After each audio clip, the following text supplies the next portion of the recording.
弱気な心を開ける魔法のキー、それでもいい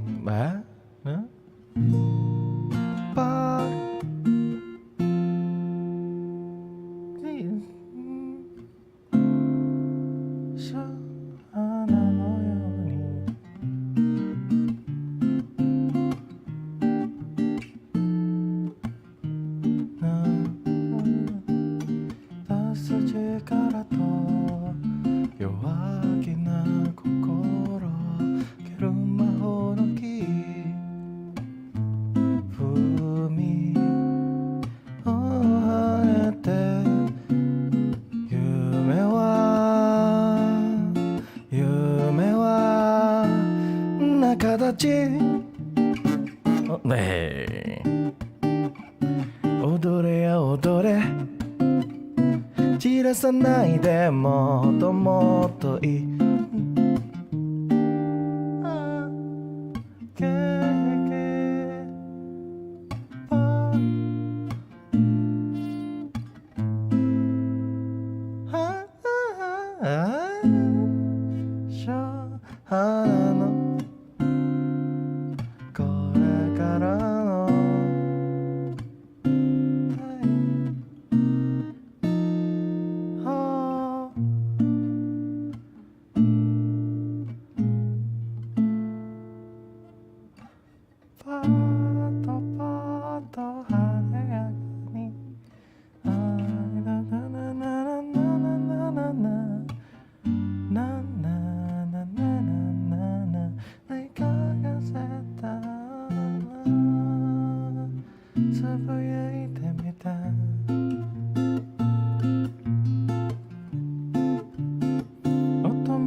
力と弱気な心を開ける魔法キー、それでもいい踏み勢いよく跳ねて始まる夢はどんな形、踊れや踊れ、散らさないでもっともっと一緒にそうだ。 I feel like why does it feel wrong? 景色をパートパート晴れやかに咲かせましょう、花のようにこれからの君がいいみたい、いろはにをパートパート晴れやかに咲かせる思い忘れならむ、だって乙女座は風任せだとつぶやいてみた、乙女心さ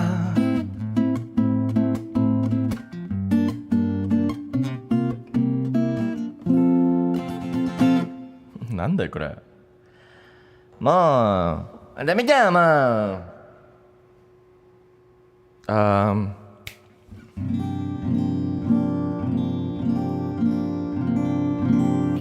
それでもHifumi kenapa malah clipping lagi, ini mic yang kiri Kenapa Donna katachi ta ta ta ta. Oke.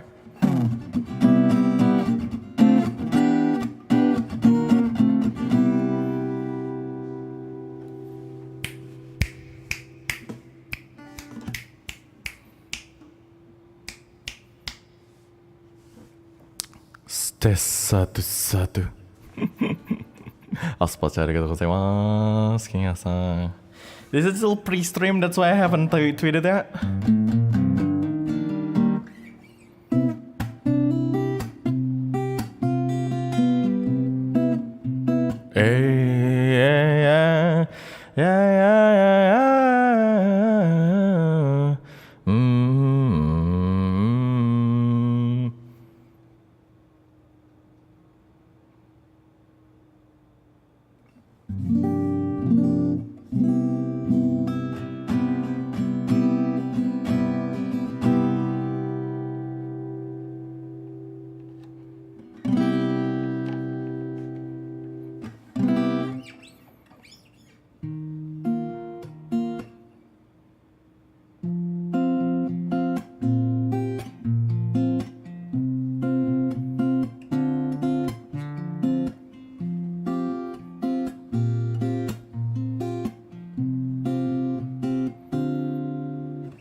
Theme song Shakaiji no Monday. Habis liburnya tanggal merah tahun ini, tinggal weekend saja habis liburnya. Tanggal merah tahun ini, tinggal weekend saja habis liburnya. Tanggal merah tahun ini, tinggal weekend saja.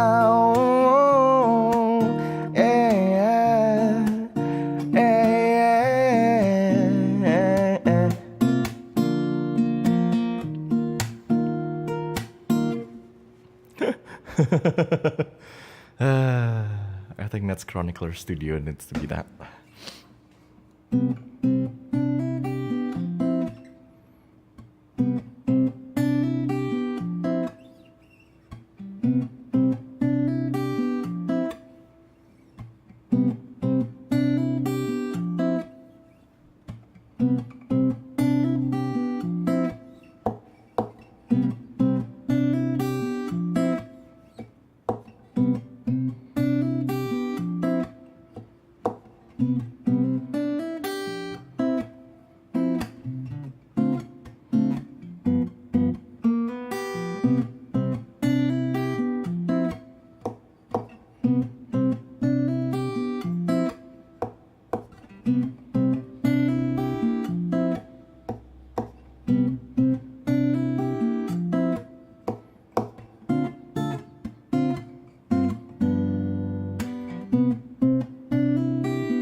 Hai, udah pada mati dulu. Singkat sama rata what's going on from NIJISANJI. My name is Reza. Avanluna. Domo. Cotto. Ue.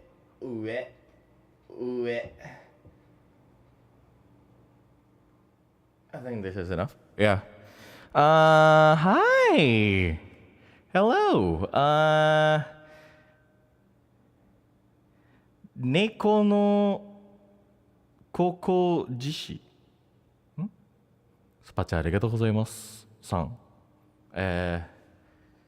Right, when you think about it. Hi, single songwriter, what's going on from NIJISANJI? My name is Reza, Avanluna. Domo, hi. How is everyone doing? Hello there. I guess we are just doing stuff today. You know what? Let's before I even start this stream, let's actually read some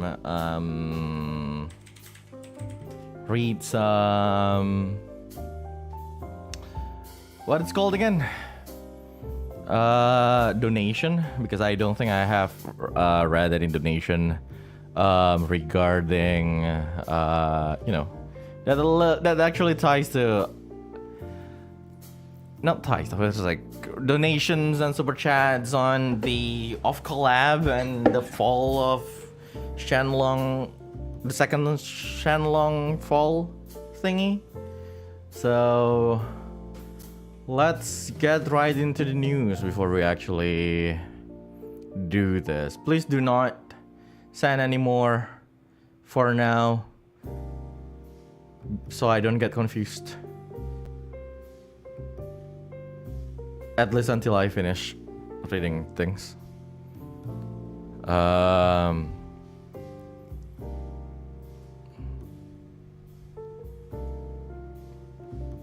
Dukungan dan recent events. So I'd say I'll go to the 19th of November. So 99S, Tarik Gang, thank you for the donation. Tum, thank you for the donation. Someone, bolehkah aku request lagu Satria Batang Hitam? Sayang sekali aku nggak baca kemarin ya. Then thank you for the donation. Someone send another donation. Thank you for the donation. Oh, actually, those are two different someones. Ton, sayang semuanya. Thank you for the donation. Sinar terang, exactly. Percaya diri. Okay. Robo sent some donation. Just got the chance to watch the fall of Shenlong VOD after work, and it was really fun. Great JRPG vibes. Looking forward to learning more about this era of Lunaris. Thank you for the donation. And Sergey only came home to catch the last couple songs, but it made me smile. Thank you, Reza and everyone. Thank you for the donation. Kamigakari funds. Oh, right, yeah. I hide that thing last time because of the off collabs, but there we go. There's the Kamigakari funds thingy again.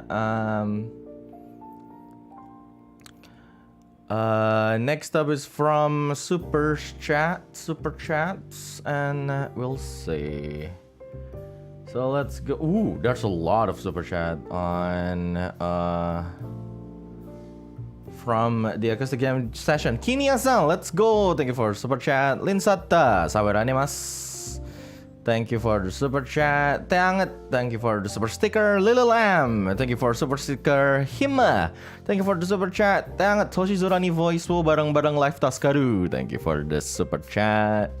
Claire P, thank you for the super sticker. RB Barokah, thank you for the super chat. Arupaka no Sandbag, thank you for the super chat. Arigatou gozaimasu. Gonbe Nanashi-san, super chat, arigatou gozaimasu. Daybreak15, thank you for the super sticker. Maru, thank you for the super sticker. Momomorai, thank you for the super sticker.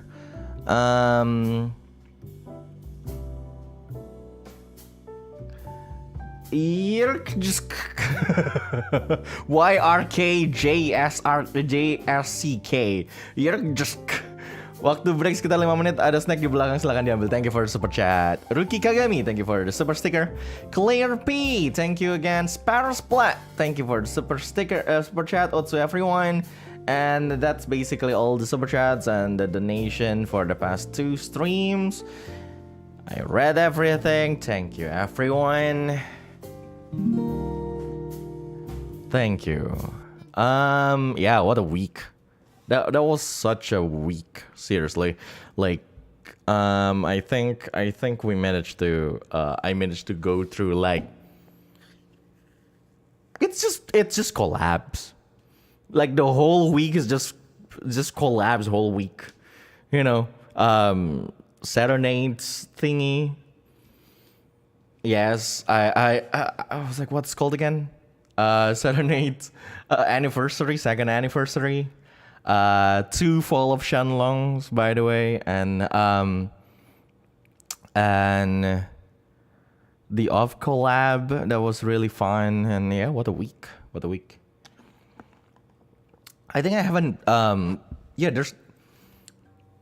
guess there's no actual time where we just spend the time with each other. I mean, me and at least 150 of you at this time, I guess. Let me tweet this first, because I forgot to tweet it. And we forgot to take in that fact that I've been doing this for 2 years, everyone. It's kind of overwhelming, but I guess a little bit. I don't know. It's a little bit. It's at the same time it's filled with self-doubt and all. But yeah, I guess in the end it's a good anniversary. How do I get to that conclusion? Who knows? But overwhelmingly full of self-doubt is a good anniversary, I guess.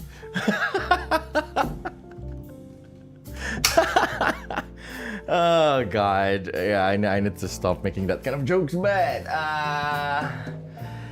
I don't think I can. I do not think I can. Happy 2nd anniversary, Reza. Thank you for being a member. Takatora Learn. But yeah, let me do something.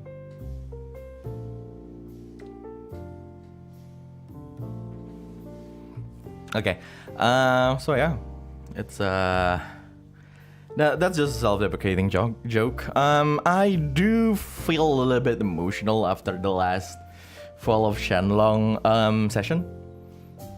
It's like, I don't know. It's like that was that moment where I envisioned, at least at the start of my VTubing career, like 2 years ago. I was like, I want to do TRPG content that's fun for everyone, for me, for the players, for the the viewers, for me, for you, and for me, and the entire human race. There are people dying. If you care enough for the living, make a better place. No, I meant heal the world.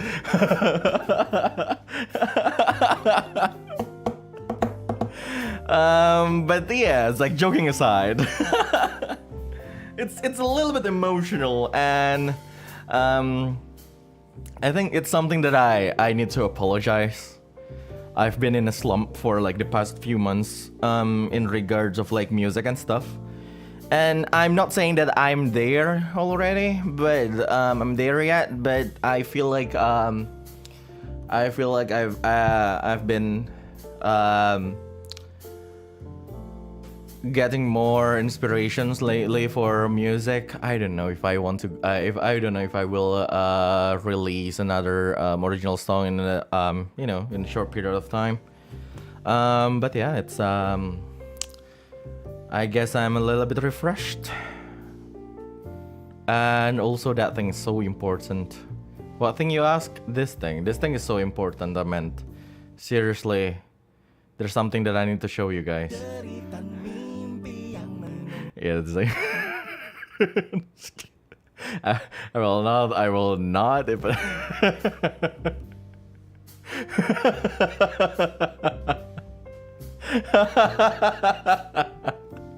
Nah, it's thank you for being a member, Arisu. Eja!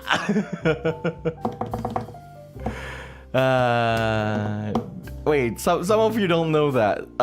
It's that thing.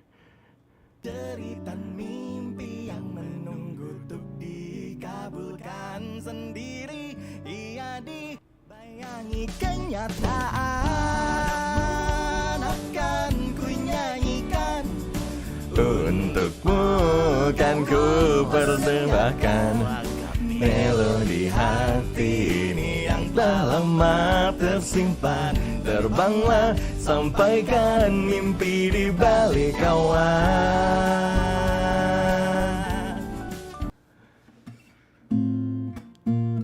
Wait, where does that sound like? Padamu akan ku nyanyikan, untukmu kan ku perdengarkan. You know, the one thing that I realized for the past like 2 years, akan ku nyanyikan, untukmu kan ku perdengarkan. It's not like my range improved. It's more like I got a little bit more comfortable in singing in the higher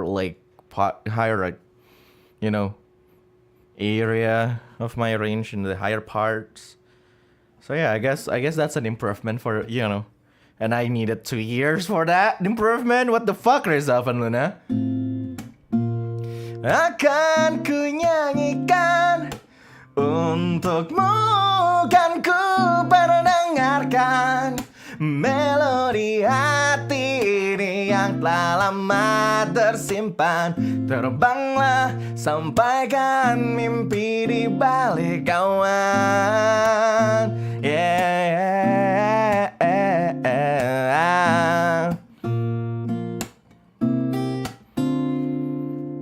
Gimana sih lagunya? Reza Avanluna be like, gimana sih itu lagu?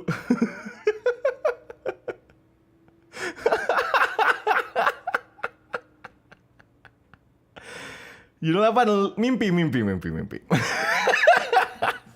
Setumpuk kertas putih di sudut meja yang tak berarti, tertinggal tak tersentuh sebuah melodi.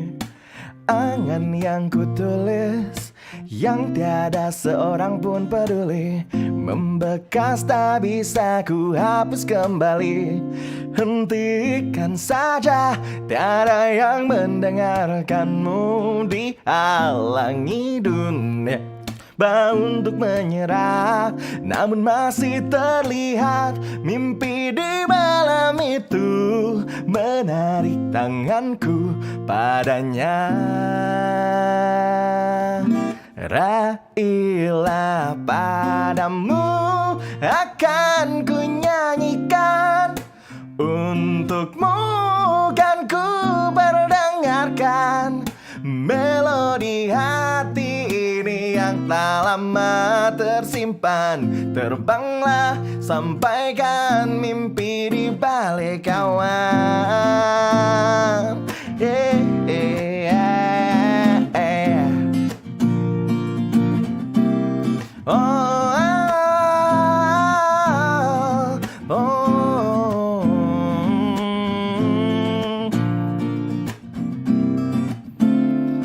Ditemani rembulan, dilindungi lautan bintang, kesempatan kedua yang hampir terlewatkan. Akan ku tulis kembali semua yang hilang jadi sebuah melodi. Tak ada niat untuk ku hapus kembali. Hentikan saja, tiada yang mendengarkanmu. Dihalangi dunia, ku yakin untuk terus melawan. Dan masih terlihat mimpi di malam itu. Padaku ulurkan tangan, raihlah padamu akan ku sampaikan. Untukmu kan ku perdengarkan jeritan mimpi yang menunggu untuk dikabulkan. Sendiri ia dibayangi kenyataan akan ku nyanyikan. Untukmu kan ku perdengarkan melodi hati ini yang telah lama tersimpan. Terbanglah, sampaikan mimpi di balik awan. Rentangkan tangan dan raih mimpi di balik awan.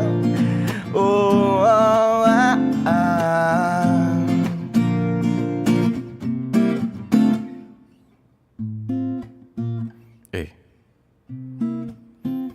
Ha. Ha. Ooh. Yeah. Ooh, yeah, ooh, yeah.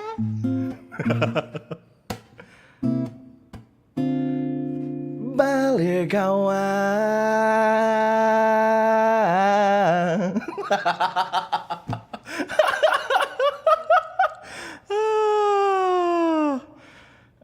Narahara maung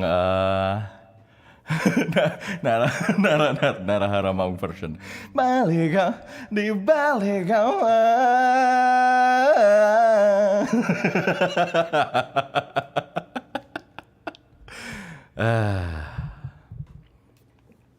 I don't know, man.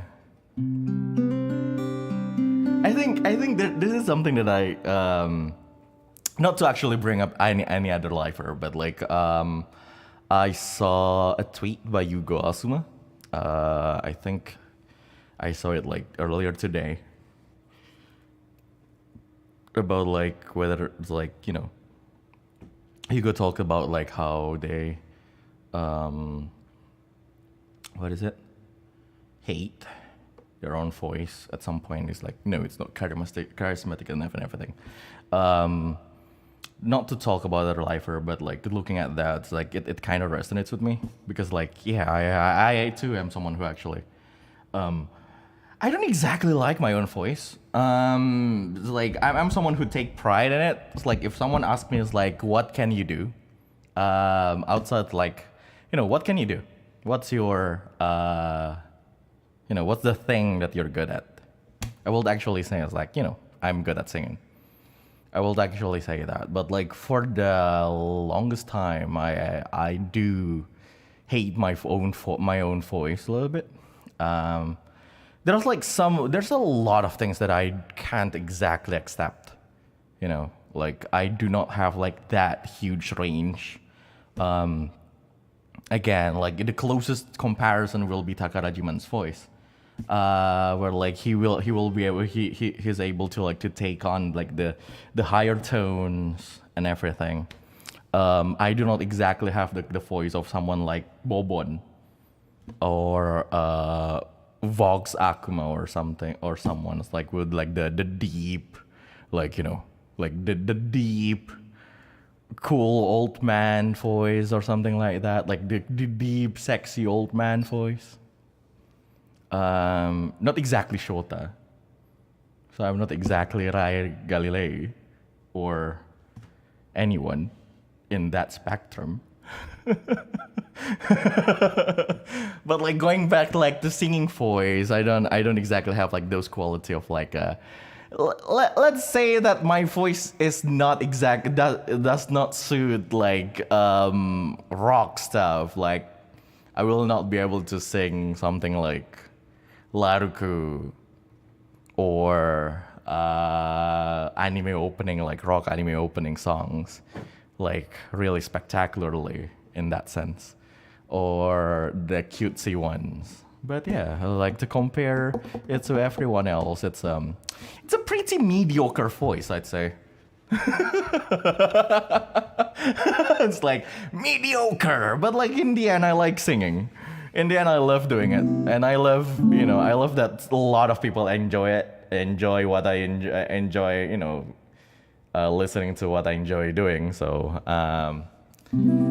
I learned to like the voice. I learned to like my voice, and I enjoy it more and more. I enjoy singing more and more until now. So I guess thanks for the opportunity, I guess. Despite everything that I said, despite every underhanded comments on management lately.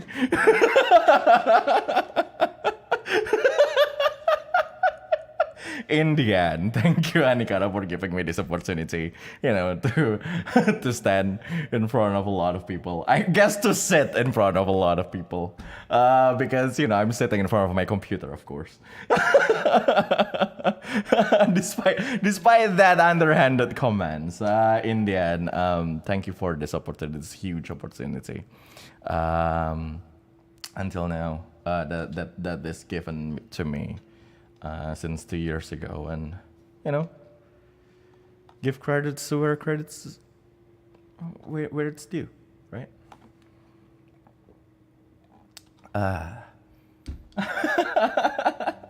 So yeah, I enjoy love. I despite everything that I say, I enjoy this life. Until the end comes.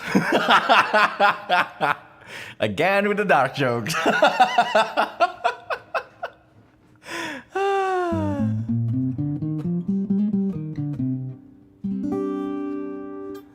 Hey, no. It's something that we need to accept, okay? It's not, okay, it's like everyone will like, hey, don't talk about graduation. I'm not talking about that. I'm talking about death. It will happen. One day, I don't know, few tens of years from now on.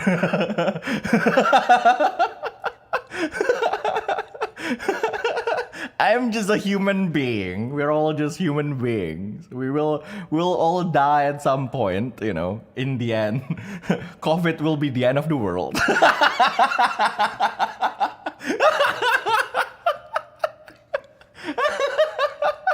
Welcome to the Judgment Day. Nah, it's a joke.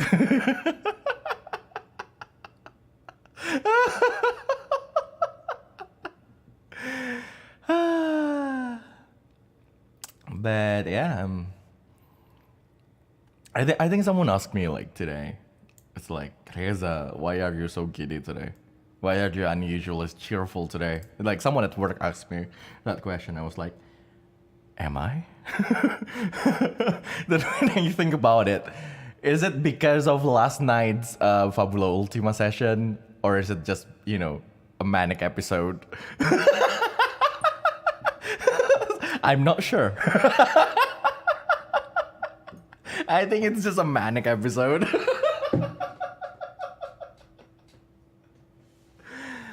His Avanluna and his jokes. I'm sorry. I apologize about that. But yeah, how is everyone doing? This week is it's quite an important week for a lot of people. Like I said before, I will be having a few collabs still. There will be a collab with Miu tomorrow, I believe. And there's also another collab around Friday. It's a GGD collab. If you look at Miu's schedule, then you know that Miu is also part of that. There's a lot of collabs. I know there's just a few collabs this week. How's life at Shakaijin today? Tiring, actually. It's Monday, so yeah. It's actually tiring. It's well, the job is always tiring, but who cares? Tadi ada gempa. Oh right, yeah. Someone told me there's an earthquake. I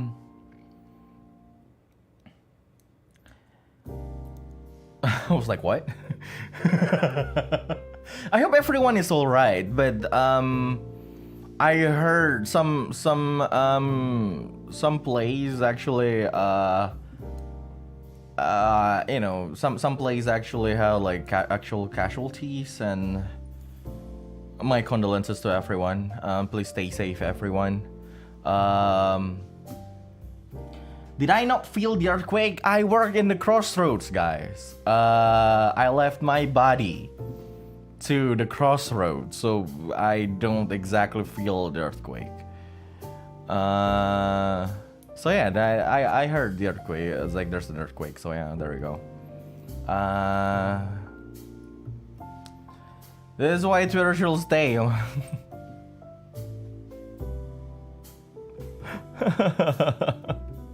Pas sekolah malah nggak nyadar ada gempa, padahal kakak udah teriak-teriak. Oh my god. But in the end, yeah, stay safe everyone, stay safe.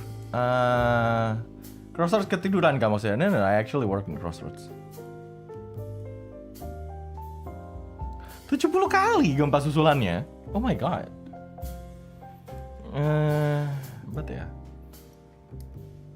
5.6 is quite big. Yeah. 5.6 is actually quite big. The problem with the 5.6 earthquake is that the what is it? The center is actually like the source is actually around like in the land, right? The center point is actually in the land, and on the land it's like it's not in the ocean. It's usually in the ocean. So yeah, so even though it's, I'm not exactly going to say it's like it's just 5.6. I haven't felt, a lot of earthquake. I haven't felt like enough earthquakes in my life, but like 5.6, as far as I know, 5.6 on land is huge. Like it's really is kind of strong.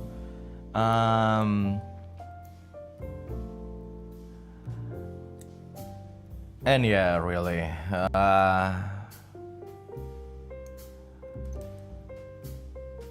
So stay safe, everyone. Seriously, stay safe. Make sure that you have like proper precautions and everything. I believe it's not exactly something that I don't know. There's a lot of things. Indonesia is actually that kind of country. A country with a lot of earthquakes. It's an archipelago after all. But I think the education about earthquakes is actually quite low. What to do when there's an earthquake? Do you run out of the play? Do you run out of the building? Do you hide under the desk? And like things like you always need to hook like your wardrobes and cupboards and things to the wall. You need to like attach them to the wall, so if there's any earthquake it won't fall on you, and like stuff like that. There's actually not that much like there's I do not think even until now there are like simulations or like proper education on like people for disaster, whatever disaster it is, any drill for earthquakes, fire, tsunami or anything. So well, for the Gen Z people, all of you guys, and I'm not included, I don't think I'm a Gen Z. Am I a Gen Z?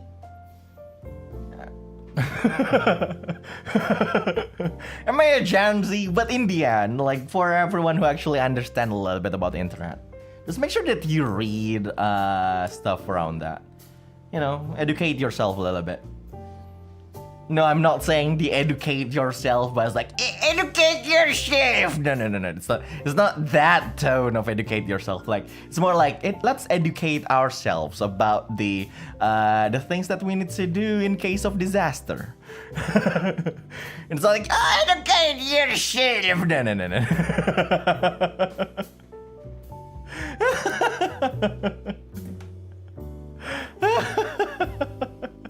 Nah, just you know, we need to learn a lot of like the things that we need to do in case of disasters.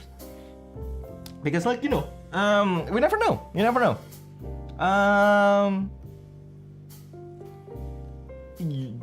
You know, I'm not talking about this in like in a dark joke kind of way, or like you know,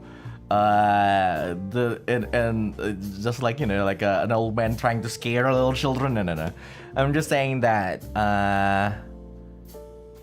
just we need to know how to survive things. We just need to know that. Kotaro-san, spachi arigatou gozaimasu.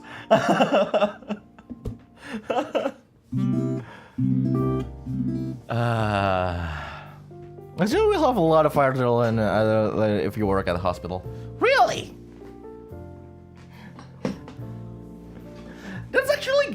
That's actually good because it's not like I want to know. I don't know, but like I haven't heard about like from about that myself, like from my friends who actually work in the hospital. They do cold blue simulation a lot. That's what I heard.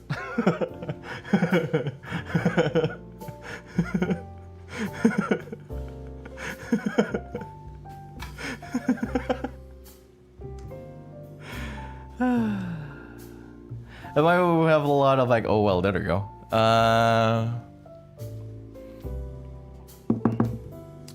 Di sekolah harusnya lebih sering. Yeah, it needs to be done a lot in schools actually, because like children are stupid. Children are stupid, and all of you are just man-child. All of you are just man-children.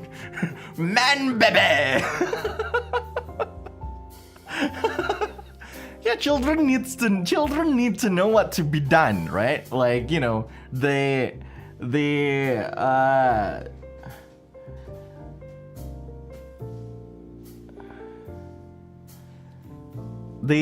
don't push, don't rush, and don't talk, don't have a conversation.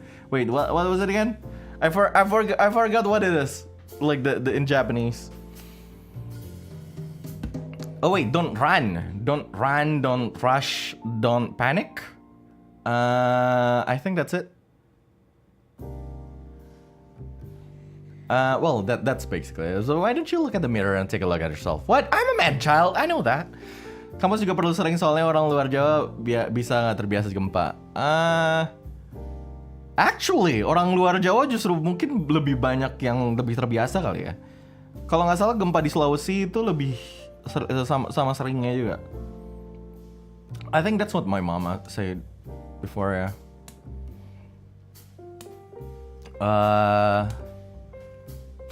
Jawa supremacist.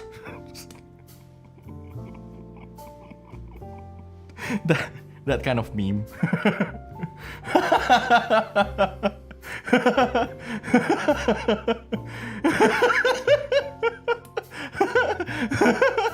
Kalau di Jawa nggak ada. Kalau di luar Jawa nggak ada.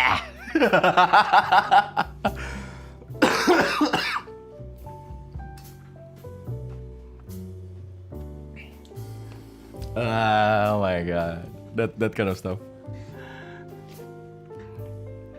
Tapi emang banyak hal yang cuma adanya di Jawa Bali ya.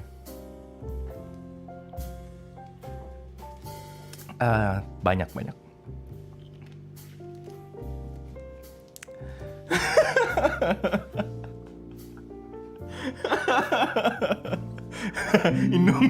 Indomie aja beda. Tapi Indomie di luar Jawa tuh malah lebih ini lagi. Dude, Indomie di luar Jawa tuh rasanya malah lebih aneh-aneh. Which is fine, which is really good. Like kayak di pulau Jawa, di luar Jawa tuh malah banyak rasa yang beda-beda gitu. Kalau yang di Jawa yang sangat disayangkan mie goreng sate udah nggak ada. Please bring back mie goreng sate. Bring back mie goreng sate, please. It's like do I influence people enough for me to actually be able to do that? Is my banger tweet enough? Like, do you know, like, I make banger tweets a lot. Like, is my Twitter enough for me to be an influencer? So I can influence, like, you know, dari Sabang sampai Merauke. I want to start a petition. Bring back mie goreng sate. I need them to bring back mie goreng sate. Mie goreng sate, bro. Iya. Indomie mie goreng sate. Oh my god, you guys don't know? You guys, like a lot of you guys don't know? Seriously? Ada. Zaman dulu banget. Oh, mie goreng cakalang juga. Oh my god, zamannya ada mie goreng cakalang sama mie goreng sate. So good. So freaking good. Kenapa yang gitu malah hilang gitu loh. Yang ada tuh malah mie goreng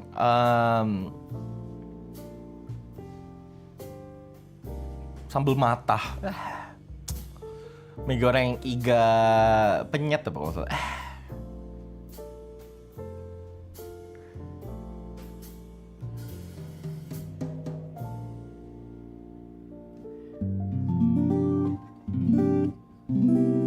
No.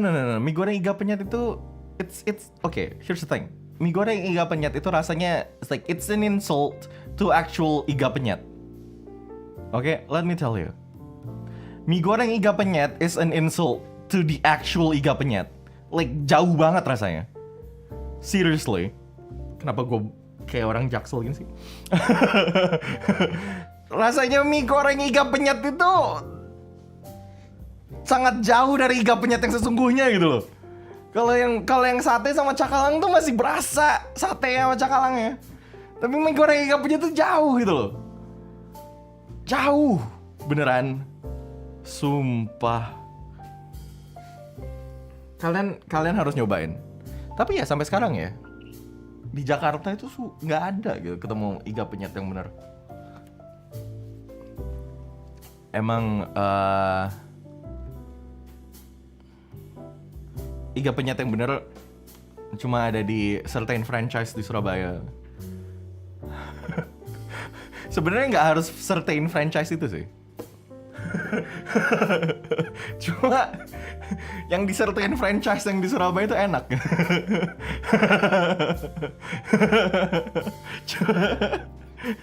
Tapi that certain franchise waktu masuk ke Jakarta nggak enak jadinya. Sumpah, beda jauh. Sumpah rasanya gue bingung. Kenapa bisa beda?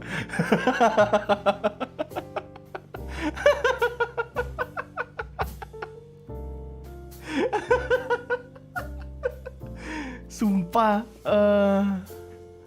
Certain franchise mana aja? Yang asli apa yang KW? Itu lagi. Betul juga, ada yang KW-nya.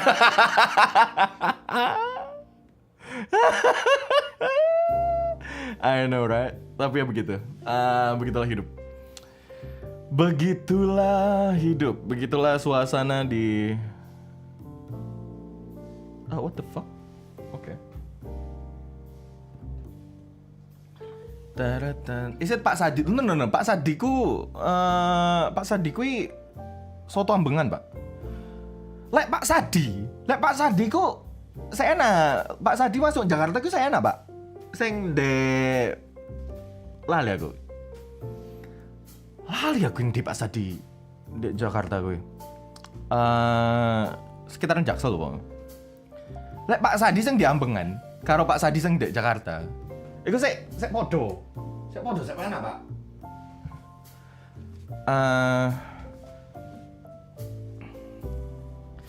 Tapi masalah iga penyet iku lho. Iga penyet ndek kene iku. Walah. Gak enak. Lek sing liyane saya enak. Lek ketemu ayam geprek sing enak itu enak. Lek ketemu sing ayam penyet ya saya enak. Tapi kalau dibanding ayam penyet itu ayam gepuk itu saya enak. Lu enak aslinya. Aku lebih doyan ayam gepuk. Aslinya ayam goreng sambal hijau sing enak. Enak, Pak.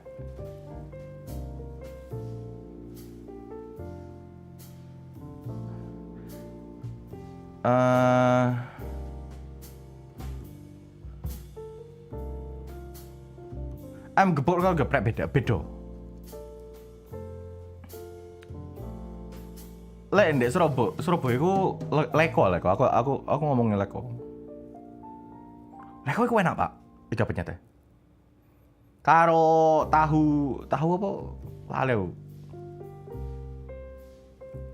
Tahu apa?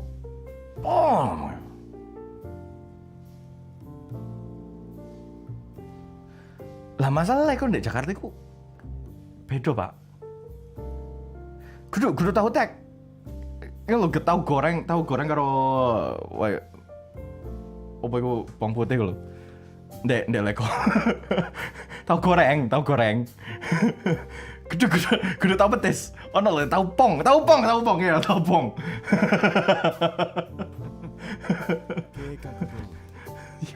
Thank you for the donation, Yulin.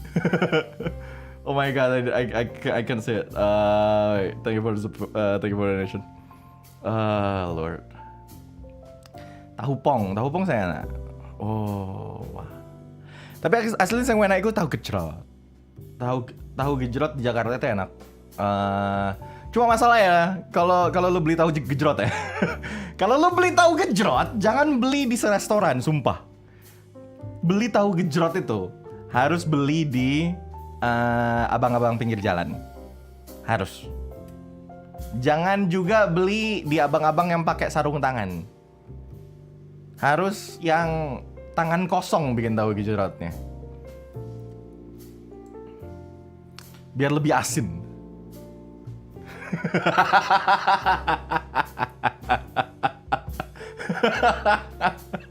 Itu sama kayak beli es podeng. Es podeng itu bukan dibelinya jangan dibeli di restoran, harus dibeli di.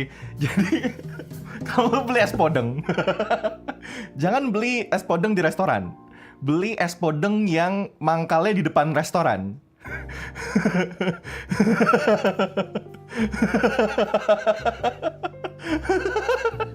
Jadi kalau pergi ke restoran mau beli es podeng. Itu mas-mas yang di luar yang lagi jualan tuh lu belinya di situ gitu. Banyak lah jajanan yang cuma bisa enak kalau belinya di pinggir jalan tuh itu tuh. Es podeng,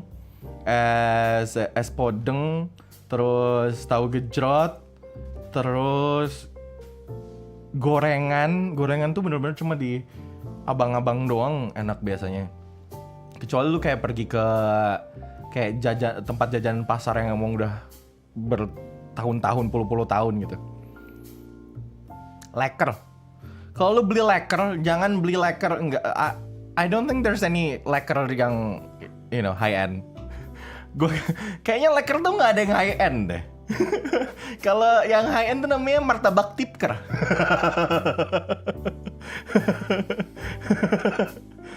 Bukan rujak bebek, rujak bebek. Jadi bukan pakai bebek tapi rujak bebek. Jadi rujaknya ditumbuk, bukan rujak bebek. Salah baca kalian, emang sulit kalau ditulisnya kalau ditulis gitu. Ditulisnya pakai G juga belakangnya, bukan pakai bebeg. Bukan bebek, bebeg. Tapi emang aneh sih, orang rujaan di Surabaya itu pakai tahu goreng. Aku nggak ngerti sama sekarang. Saya nggak ngerti aku, Pak, sumpah. Kon rujaan nih, kok bisa pakai tahu goreng lo? Gue Pak, sumpah. Gak ngerti aku mau rujaan pakai tahu kan. Makane rujak cingur yuk. Lek rujak cingur yo pakai tahu, Pak. Masalah rujaan biasa lo, rujak. Pak, aku yo dek Surabaya. Dek sekolahan. Yuk rujaan. Oh, rujaan. Satu gowo bengkoang. Ono sing gowo mangga. Ono sing gowo rujake, saus rujake. Terus satu orang masuk bawa tahu, Pak. Gak ngerti lagi sumpah. Gak connect otak gua. Tahu, Cot. Gak ngerti aku, Cot. Tahu goreng kayak opo? Kon mangan tahu goreng. Tahu goreng pakai sambal rujak, gak ngerti aku, Pak. Sumpah.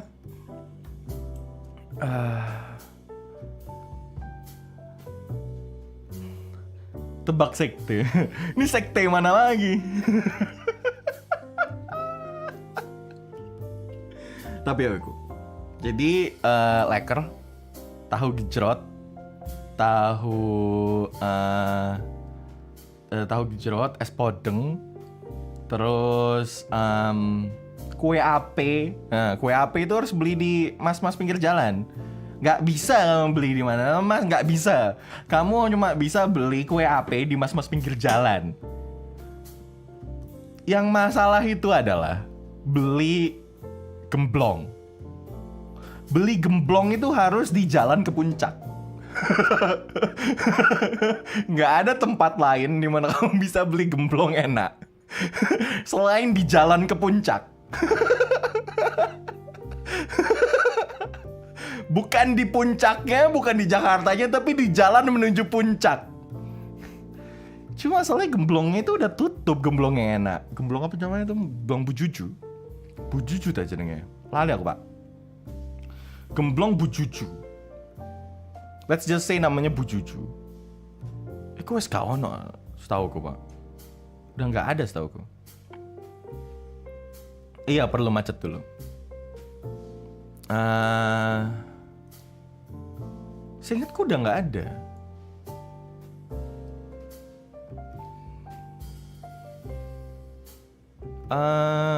Jadi adanya gemblong-gemblong yang lain. Tapi kalau kalian mau beli gemblong ya pergi aja ke gorengan yang mid end, bukan yang high. Gak ada kan, susah kan, gorengan high end tuh nggak terlalu enak sebenarnya. Gorengan tuh antara lu beli yang low end banget gitu, kayak mas-mas yang bawa gerobak, atau mas-mas bapak-bapak yang bawa gerobak ini, atau gorengan yang mid. Jadi dia gerobaknya stationary, tempatnya stationary udah di situ aja gitu. Kayak biasanya di deket terminal gitu. Deket terminal biasanya. Terus dia udah tempat stationary tapi bukan restoran, bukan toko gede, benar-benar cuma mas-mas di belakang gerobak gede aja. Di tempat stand di belakang stand gede aja gitu. Nggak ada rukonya, nggak ada apa, benar-benar cuma mas-mas di belakang stand gitu. Biasanya standnya gede, lebih gede dari gerobak. Terus sekitarannya kaca gitu. Nah, terus bahan ininya, bahan standnya itu bukan kayu. Frame-nya sih kayu, tapi sekitarnya itu kayak apa, besi gitu. Nah gitu. Nah biasanya kan situ dijual gemblong, apa tahu, apa pisang goreng, apa gitu kan. Nah biasanya di pinggir-pinggir tuh. Nah kayak gitu. Nah itu biasanya juga lumayan tuh gemblongnya. Kan yang kayak gitu-gitu antara dia jualan begitu atau yang kayak kontainer itu kah besinya? Iya, kayak gitu. Nah, kadang-kadang yang jual gemblongnya masih enak itu.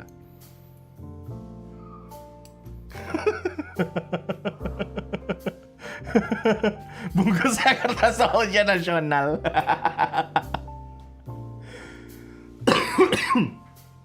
Cuma masalahnya kalau yang di minimarket sekarang udah ganti jadi tahu crispy.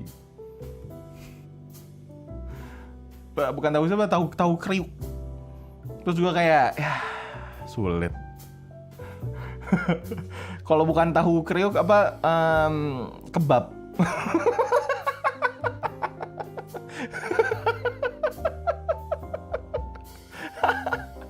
Mending kan kalau tahu crispy. Dulu kan kalau lu ketemu tahu crispy zaman dulu tuh, gue bilang zaman dulu kayak bener-bener kayak bertahun-tahun lalu gitu. Deket tempat les-lesan gue waktu SMA dulu. Udah sulit nih obrolannya. Dekat tempat les-lesan gue waktu gue SMA dulu. Itu ada yang jual tahu crispy. Beda sama sekarang. Kalau sekarang kan orang kalau jualan yang tahu kriuk itu kan ya udah gitu kan.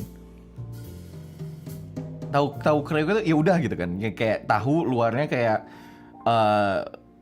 tepungnya itu lumayan banyak terus renyah gitu. Nah kalau tahu crispy itu dulu bentuknya tahu biasa terus digoreng sampai crispy, habis itu dia kasih bumbu-bumbu gitu loh. Entah kenapa itu sekarang downgrade jadi tahu bulat.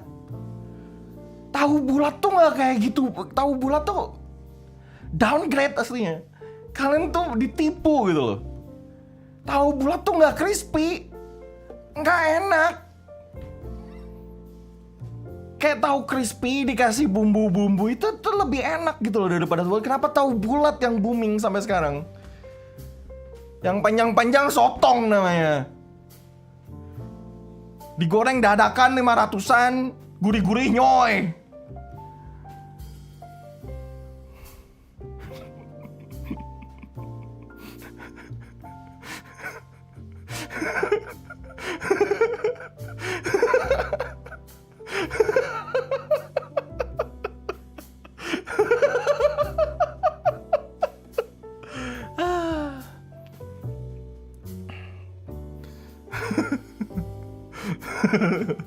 Tahu bulat.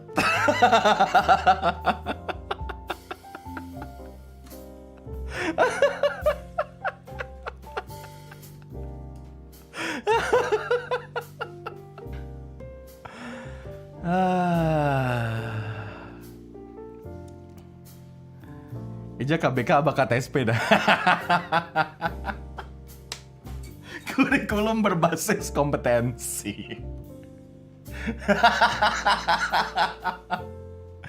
Gue apa ya, perasaan masih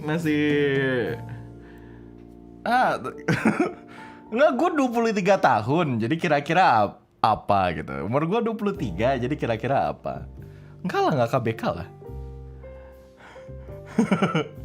KBK lebih tepatnya KBK nggak pas SMA lah.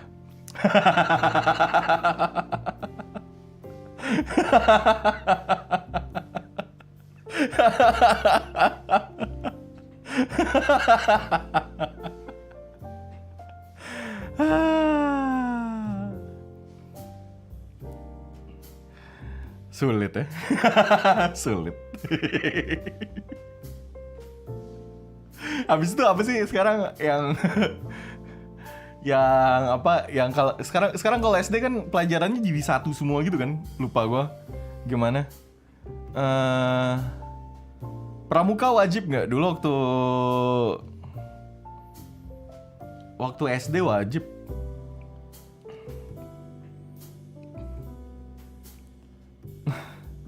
Sekarang nama kurikulumnya apa? Nggak tahu lah.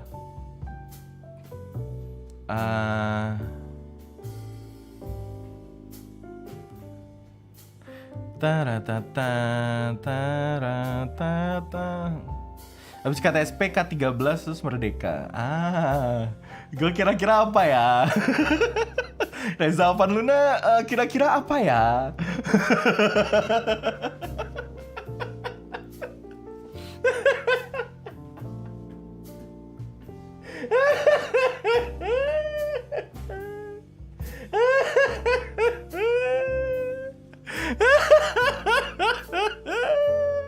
Tebak kurikulum VTuber.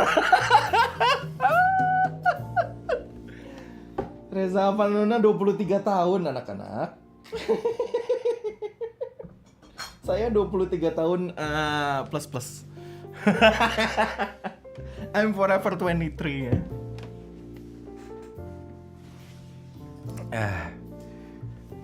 Yang gue tahu lo pasti old kayak gue aja. Gitu ya.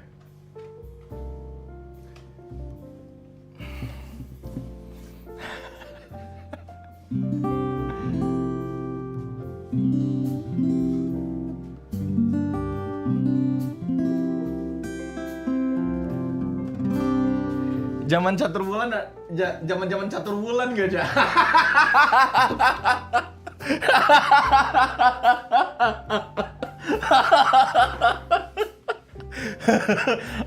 Enggak dong. Enggak dong, enak aja. Enak aja masih dapat cau. Enak aja, saya mah sudah semester.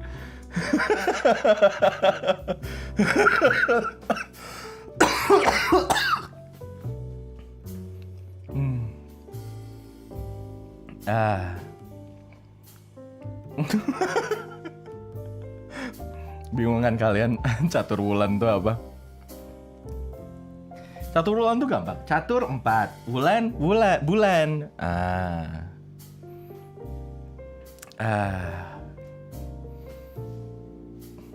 Catur bulan masih iya kok, catur bulan masih 20-an kok. Yang 20-an akhir masih dapat kok catur bulan, paling waktu kelas 1 SD.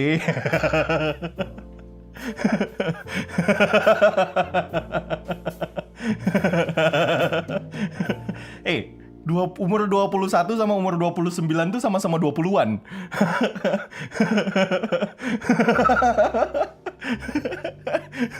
Walaupun bedanya 8 tahun ya. Umur 21 sama umur 29 tuh masih sama-sama masih sama-sama 20-an, oke?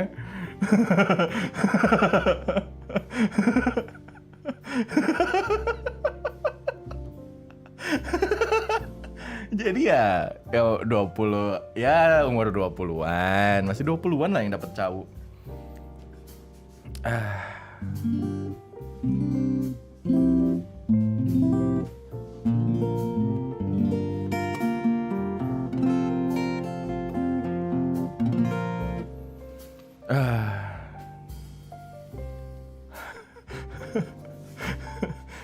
Stream ini penuh kopium.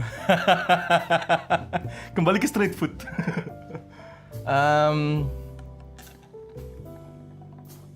Anyway,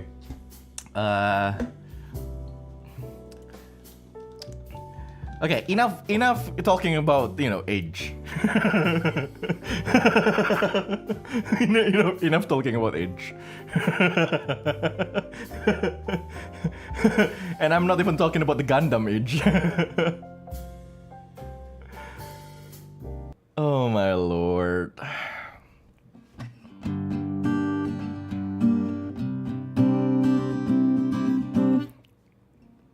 Oh, happy second anniversary! Oh my god, that's a red one!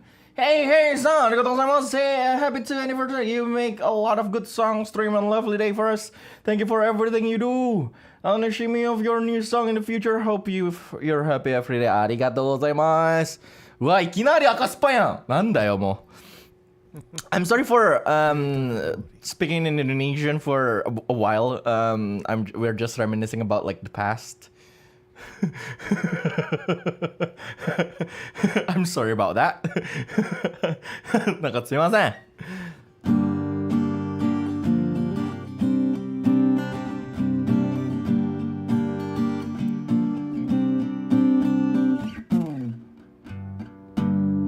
Your past. Kalian tuh sulit zaman sekarang. Ngomongnya SBM, SBMPTN, SNMPTN. Lah kan ngomongnya kan lebih enak SNMPTN tulis dan SNMPTN undangan. Kayak lebih ya udah gitu loh, sama-sama SNMPTN aja. Udah bilang ini satu tulis satu undangan. Sulitnya minta ampun. Harus dicari lagi. Oh, SBMPTN, SNMPTN. Bingung kan yang nanya SNMPTN tulis. Bingung dia. SNMPTN tulis, hah? Bukan, well, apa itu SNMPTN?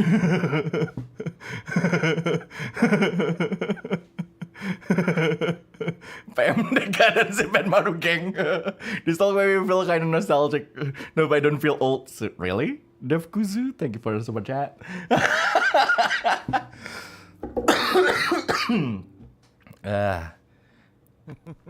Kategori.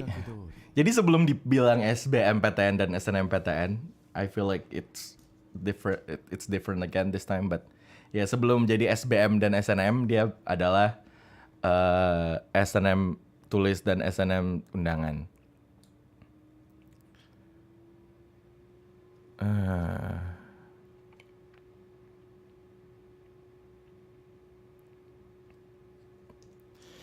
Jangan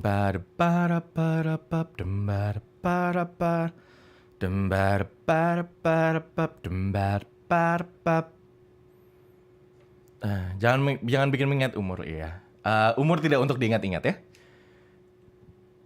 Okay, let's sing a song. What song shall I sing?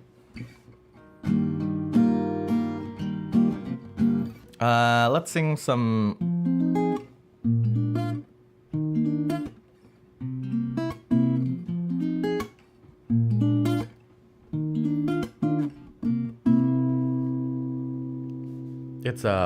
It's just this really the fun version of kau sudah terlalu lelah mengejar matahari semakin bakar hati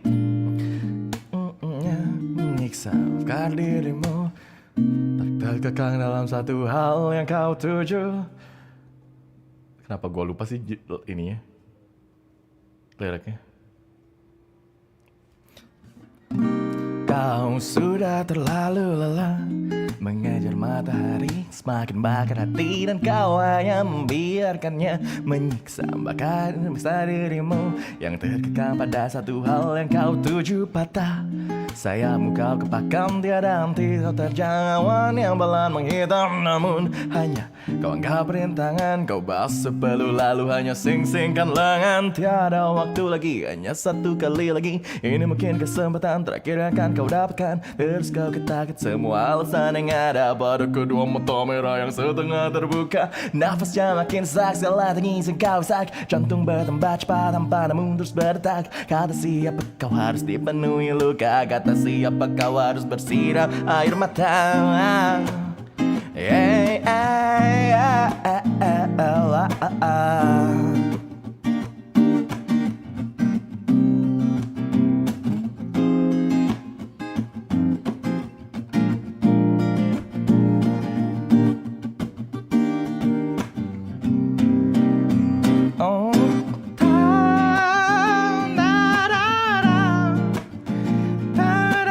Hentikan langkahmu, lepaskan semua pandang langit biru, nikmati yang ada. Luruskan kakimu dan istirahatlah sampai sini dulu. Berbaringlah sejenak, tutup kedua mataku, pastikan semua akan baik-baik saja. Dunia semesta esok kan masih ada, biarkan dirimu tak lelah.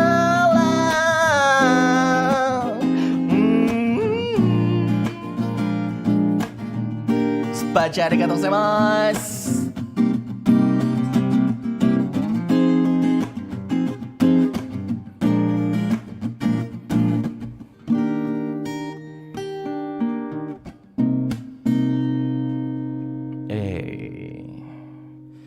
Mikita-chan, spacha arigatou gozaimasu. Hi. I mean, if we're talking about like what changes in the past 2 years, first of all, I don't know. Did I reach like a burnout situation? I think I'm a little bit burnt out, but it's usually how I do things anyway. I think I talked about this with my sister around like the earlier days of me being a VTuber. Right?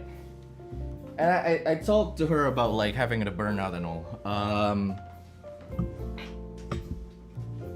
And usually I told her is that my what is it?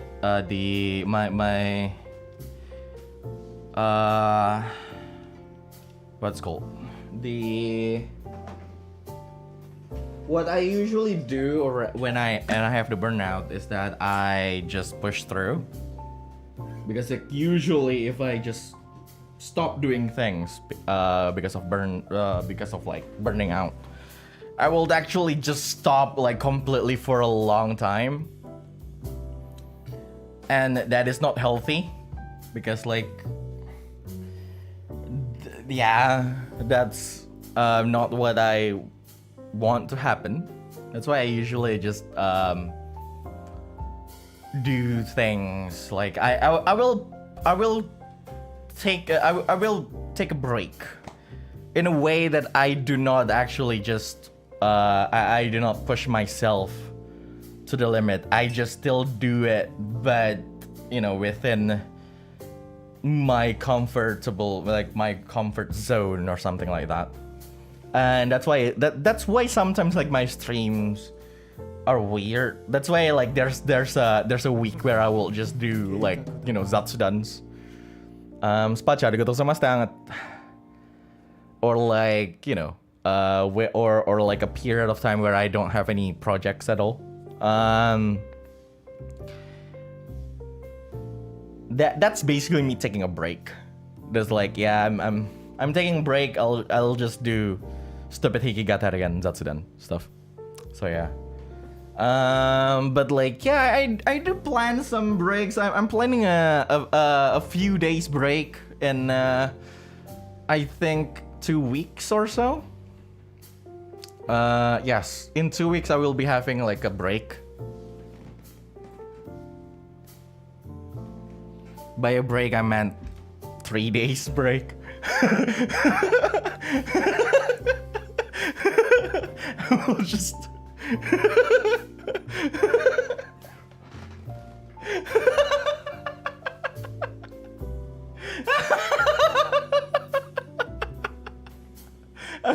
I will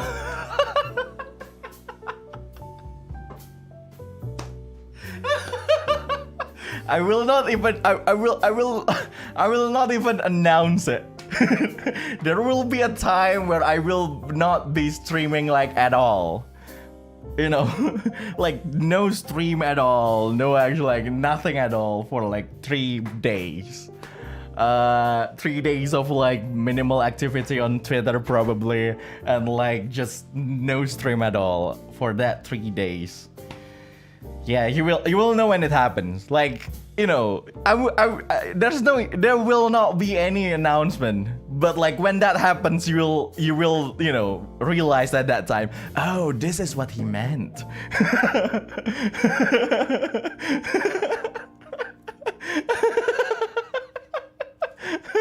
Oh, this is what he meant.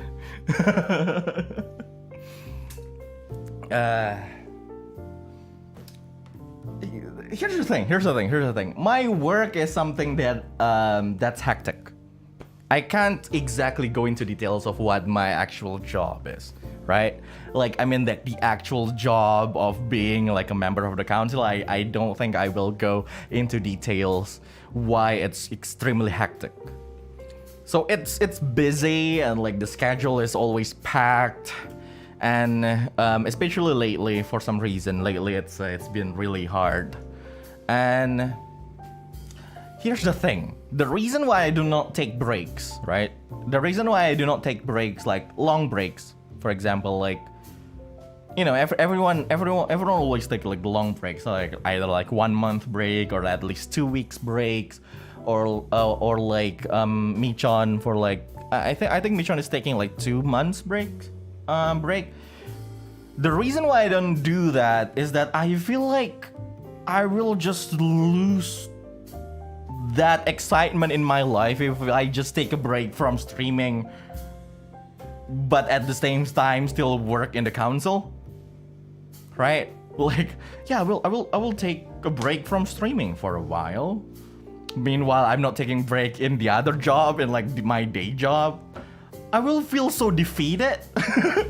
It's like there's no excitement now. It's just work.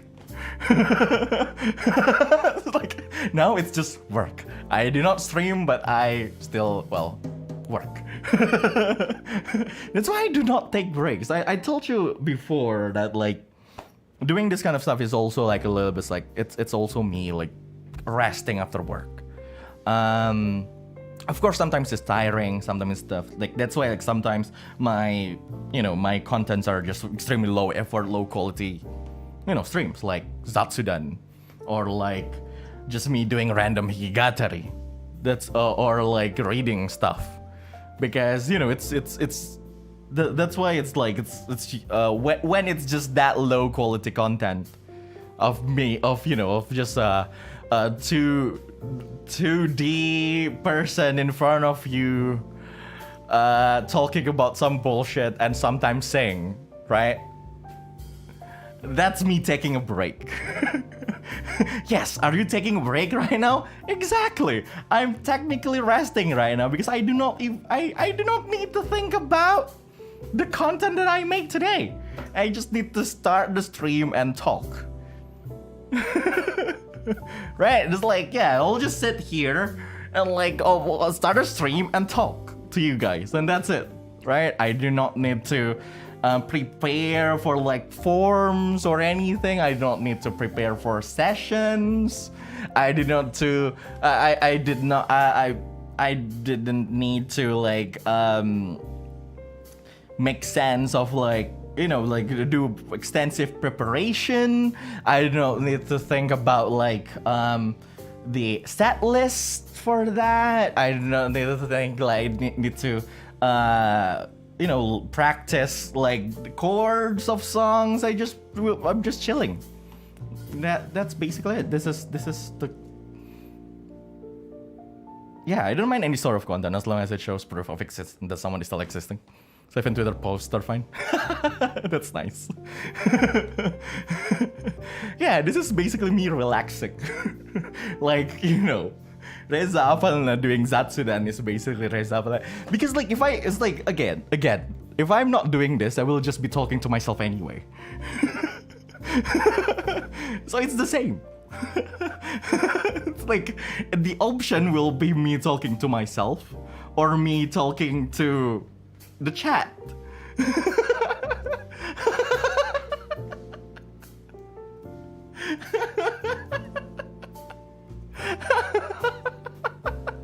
So, so this is technically me taking a break, but of course there will be like the again, I will take a like full break for like a few days. I meant like 3 to 4 days, like in like shortly. You will know when it happens. You will know when it happens. Now I'm not gonna announce it because at that time I finally got my paid leave from my day job, and I was like, fuck you, supervisor. Yes, I'm getting it. I'm taking it. I was like, before that whole like making a schedule for a month, I was like, I talked to my supervisor like, can I get that paid leave for that like period of time? Seriously, I covered for a lot of people's shifts. A lot of people's shifts for the past few months, and I demand that paid leave. And she was like, yeah, sure, I'll give you that. And there you go. I will actually have like actual break for like 3 to 4 days. You will see. You will see.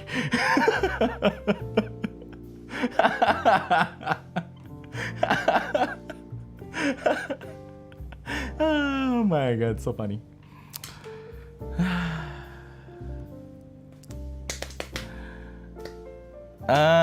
So there we go. At least I will have some break. But of course I will take that break, while being low key, and I'll be spending that time to brainstorm a little bit too about a lot of things. But yeah, but definitely the Kamigakari campaign will finally start around mid-December.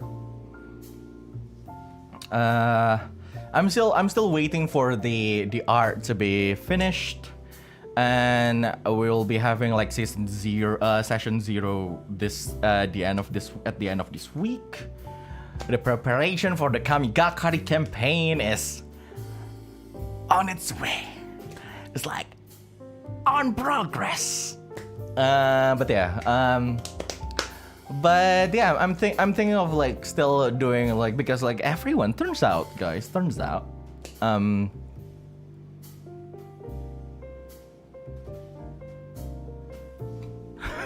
tax report, you on vacation counted as business expenses for your life or job.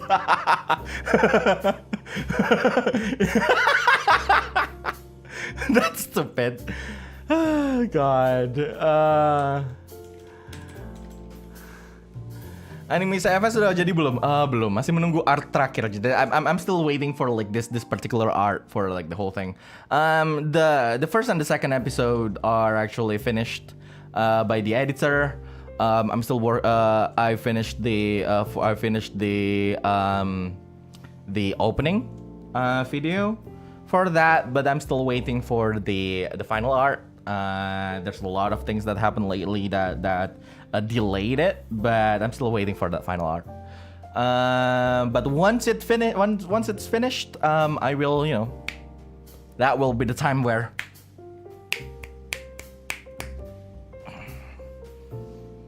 do you know what that means?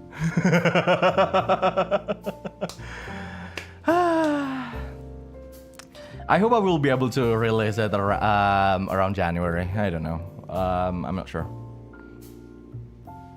Yeah, but I'm thinking a lot about like Kamigakari and Fabula Ultima lately. It's going well.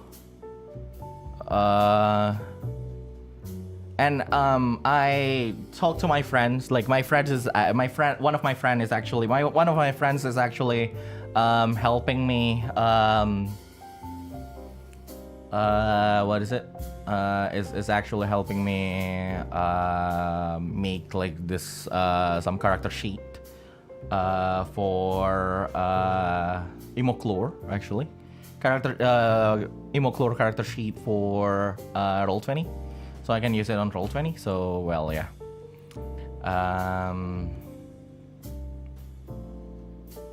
Once it's finished, I will probably start some Imoclore one shots too.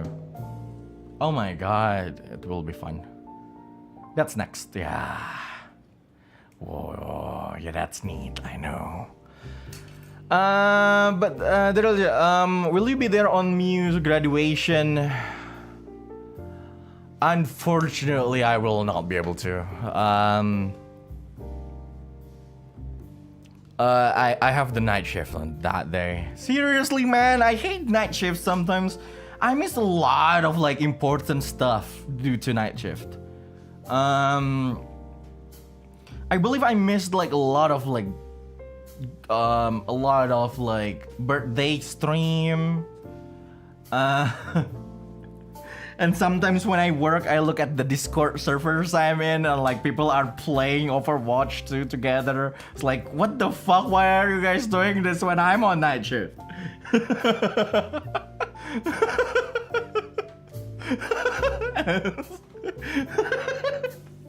And like people hang out when I have night shift. They watch something together. It's like, why are you guys doing this when I'm on night shift? So yeah, I miss a lot of things due to night shift, but well, there we go. What can I do? And it's not just night shift, man. COVID.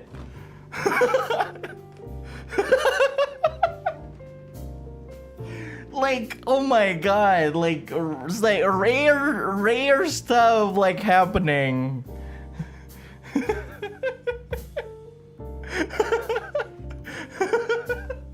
Someone will like, hey, anyone wanna hang out tomorrow? And I was like, no, but they were like, anyone wanna hang out in 2 days? I look at my work schedule and I was like, I'm actually free that day. Let's go. The next day, COVID. Oh well, stupid COVID. Oh god. Ah, Lord. COVID is the end of the world. COVID is the end of the world. I don't know, man. Like a lot of people like told me, it was like, hey, isn't that nice? They've been like 7 days off. I was like, no, it's not nice. I couldn't even sleep. It's not nice. Masalahnya ya, kalau lu OTG tuh enak anjir, ya kan? Kalau lu OTG, lu kagak ada gejala tapi lu positif jadi lu isoman. Ya enak, tapi kalau lu ada gejala terus gejalanya parah, nggak enak anjir.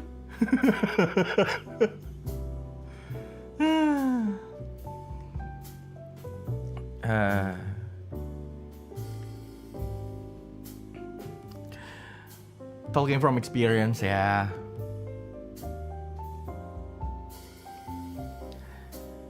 Makanan nggak ada rasa ya katanya. Itu yang sebelumnya. Gue udah kena 2 kali kan.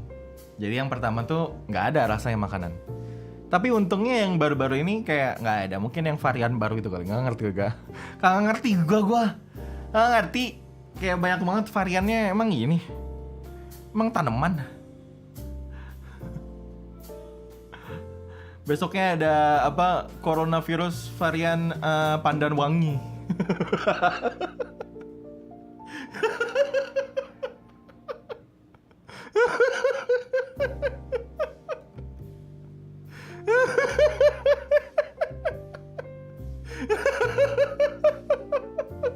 Berarti udah S2 COVID dong, ja? Iya, udah S2 saya.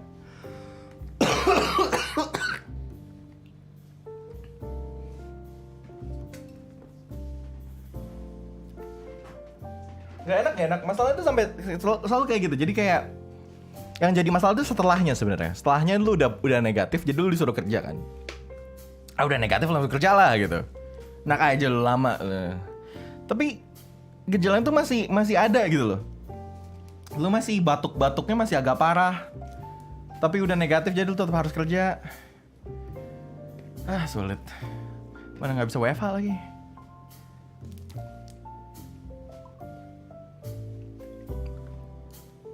Mana mungkin kan anggota council WFH kan nggak mungkin.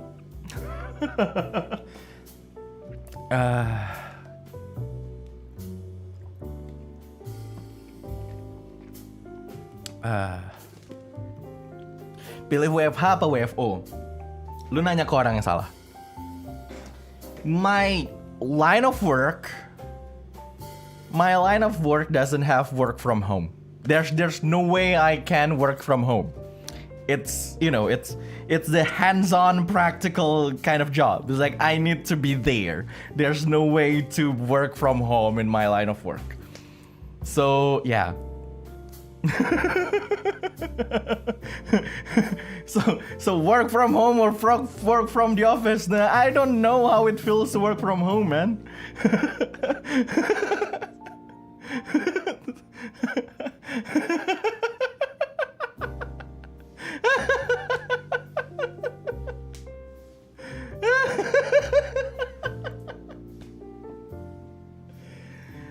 There's no way. I'm part of the Council of Crossroads. I'm part of the Crossroads Council. So there we go. Bisa sih WFO jadi WFO tinggal di kantor ya. You always work from home if the office is your home. if you live in the office, then you will always work from home. That's kinda stupid.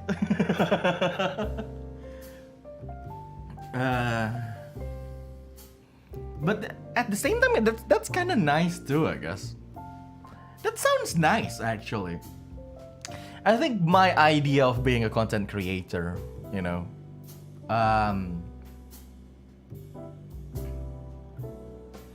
I don't think it's possible. I do not think it's possible to be done when I'm still, part of, I'm still alive. But like, when I think about like being a content creator, like a big one, right? Like imagine having like your house and like the next door is like your studio or something. So people come to work next door, like your crew, maybe the editors and everyone. And then you can just wake up and like go through a door in your house. There's like this door on the wall that separates the house and the studio. And just go through that door and you're at work. And to go home, you just go back.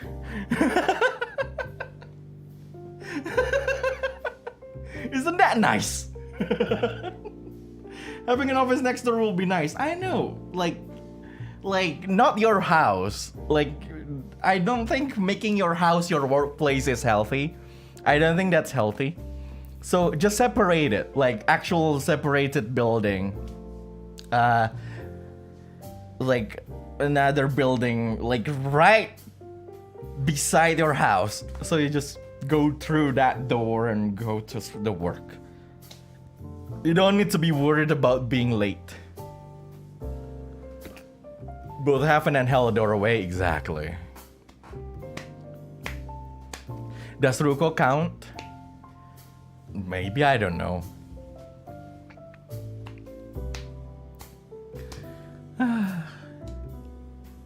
Indian. Life, right? It's life.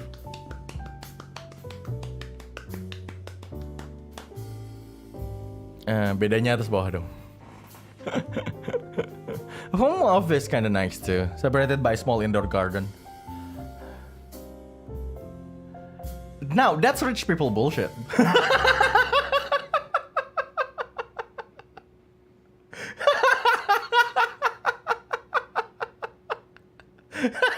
Home office separated by a small garden? I'm sorry, I'm not poor, but I'm not rich either.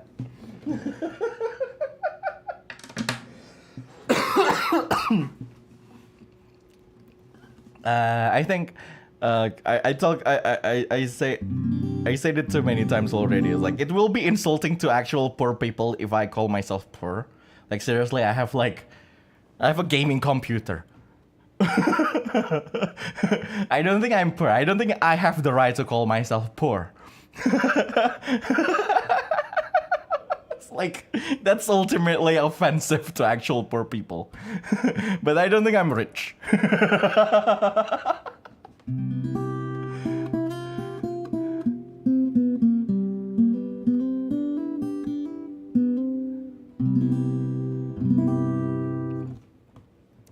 Lord.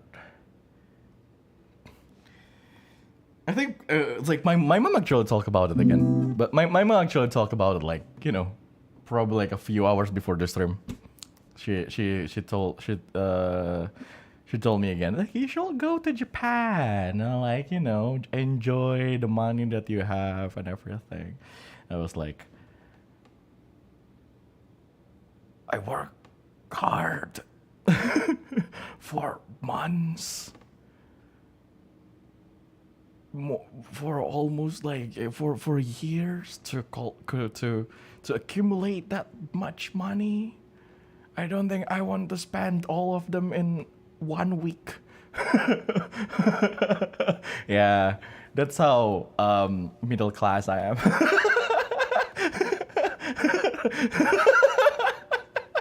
It's like eman bu, duwe eman.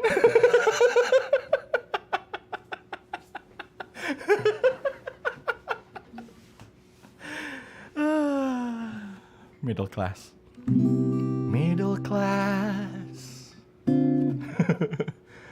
I would like to travel though. I think it will be fun traveling far. You know, seeing the world, but well, unfortunately.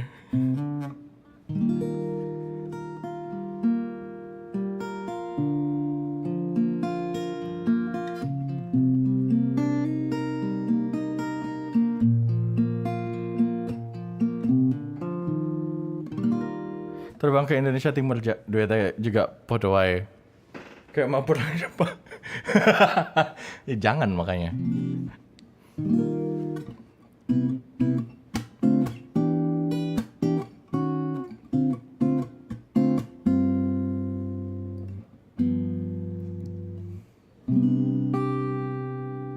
Okay.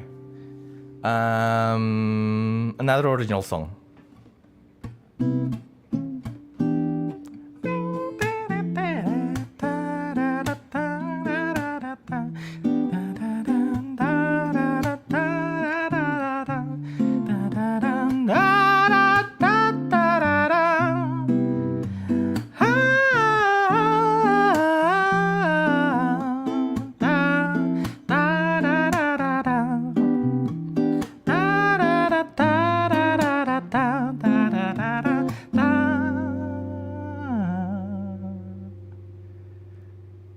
Tahukah lagunya? Huh? Do you know even the song that I'm trying to sing? 何も変えてようか変わらない気持ちが君しか考えないんだよ一日思う時を数えてみたらもう23,040回だったこのラブレター書かなきゃいけないんだけど言葉が来ないんだよよく君のことイメージしても何も見えないよただ単純な笑顔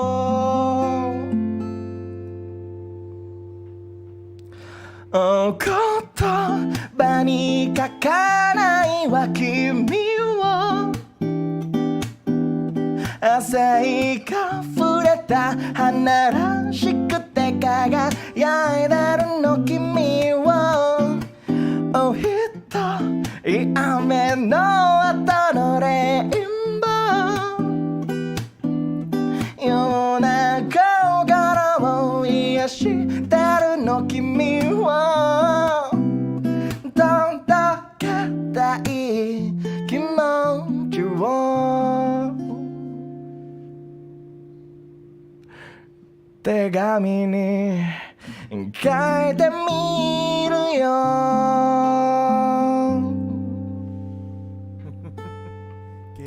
スパチャありがとうございますミッキーたちゃんI'll never know where to start Be a bit above apart Only thing I know is that I can stand you apart from me I told you I tried to write the words they hide And the only thing in my mind is have to keep you by my side Your smile it shine That small guitars in your eyes The way you sing my song The way you notice all my lies All stupid jokes that come out All smack with your lips go out How you listen to all the weird things that left my mouth Yeah, yeah oh, oh.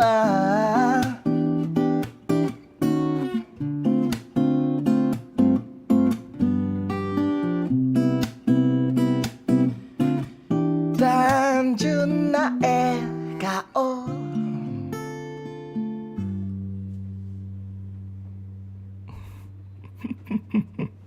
言葉に書かないわ君を朝日が触れた花らしくて輝いてるの君をおひとい雨の後のレインボー夜中からも癒してるの君を届けたい気持ちを手紙に書いてみるよ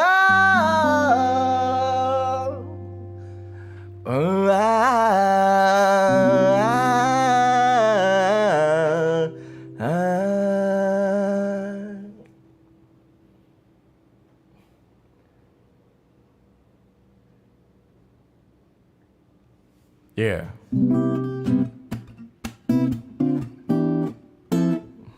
言葉に書かないわ君を朝日が触れたタラタタラタタタラタタタタ言葉に書かないわ君を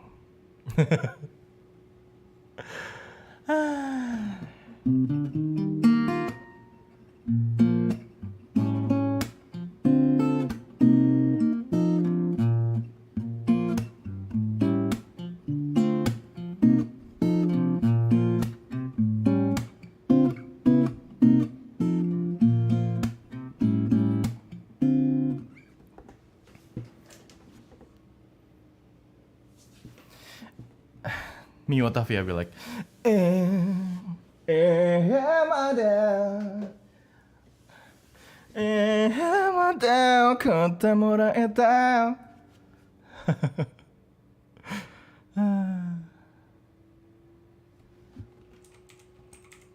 You want me to sing Yori?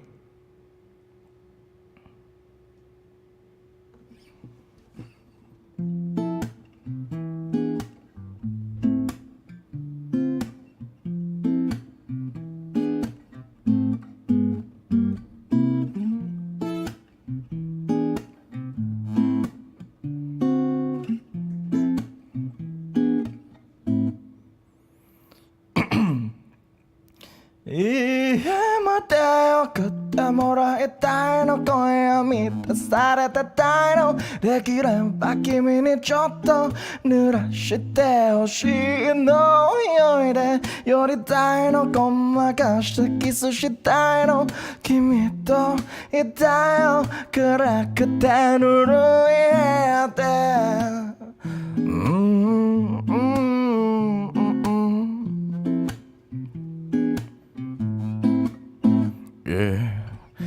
出たふらついて肩触れ合う夜に足りないものを一つ教えてあげる君が見上げた空に見えるもの家まで送ってもらいたいの今夜満たされてたいのできれば君にちょっと濡らしてほしいの泳いで寄りたいのごまかしてキスしたいの君といたよ暗くてぬるい部屋で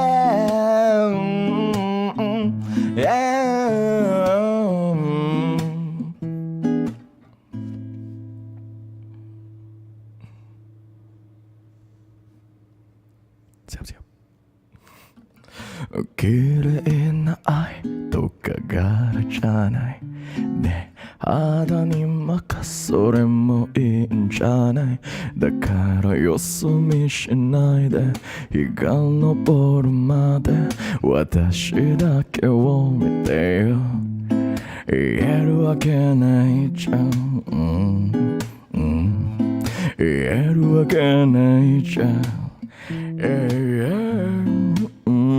わけないじゃん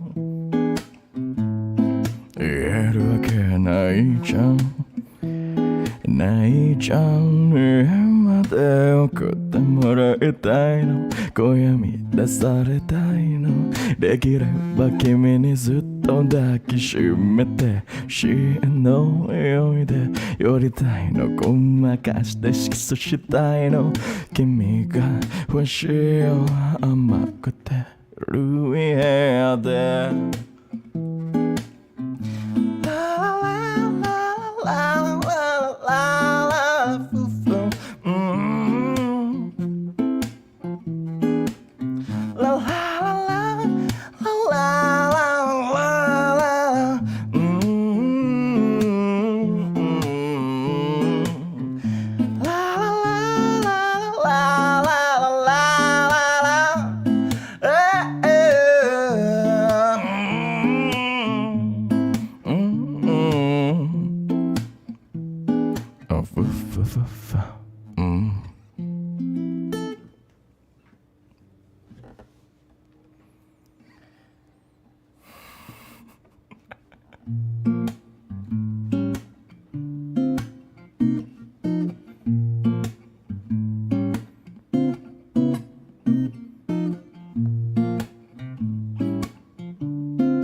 Jadi Shota. Gak bisa jadi cewek tapi. 家まで送ってもらいたいの今夜満たされてたいのできれば君にちょっと濡らしてほしいの酔いで寄りたいの今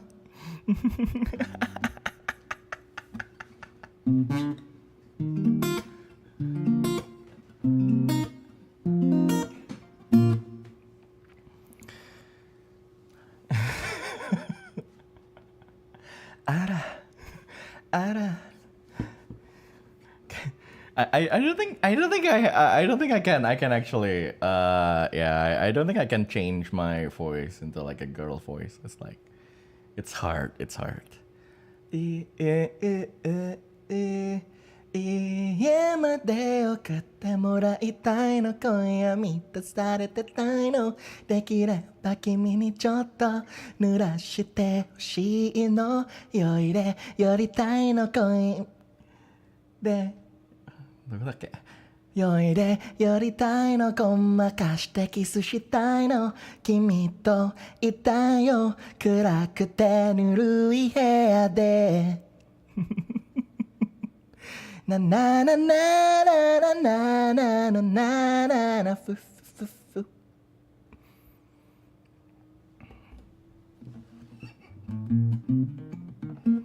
Singing everything in a soft voice. It's like it's hard. It's like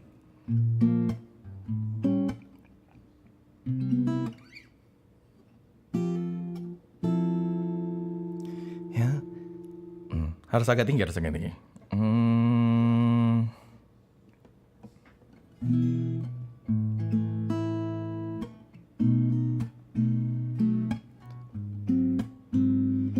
Tak siapkan dirimu untuk pergi sungguh percaya di depan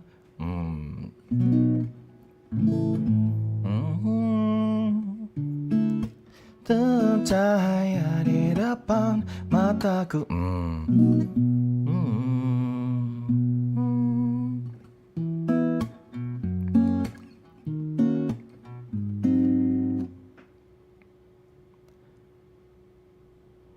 Yeah, I need to keep like raise the key.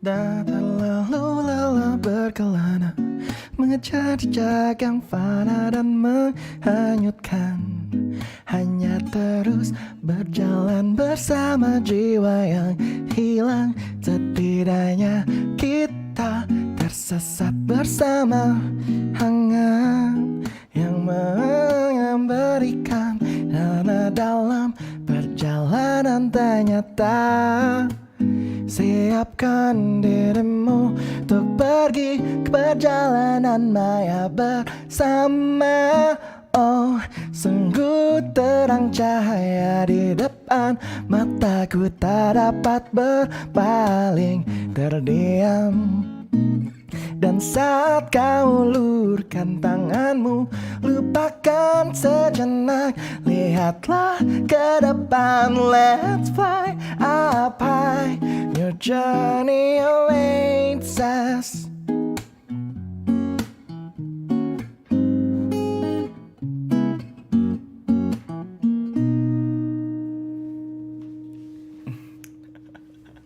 Terkadang ku harap semua tak pernah ada Terkadang ku harap setiap hariku tak pernah sama Ya, jangan.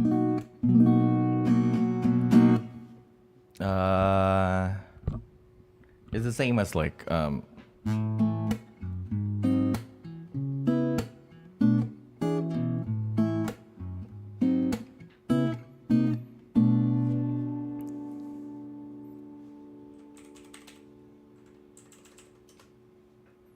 that's also nice. Let's go now, cause we're ready for the show now. Oh yeah. Show now, cause we're ready for the show now. Oh yeah. It's time for the new sound, and we came here to show off our style. Step 1, 2 to the beat, mic check 1, 2 to the 3. Minna chigai, minna just move to the rhythm and the beat. Let's go. Don't ever feel lost, we have each other, so we're good. Got you. And now it's our time to shine. All you have to do is just be you. I dream much there, my dear friend. You're always welcome here, so feel at home. Journey and toil, we all have a different glow, but that's what makes us so sit back, enjoy the show. Oh yeah. Let's get started now.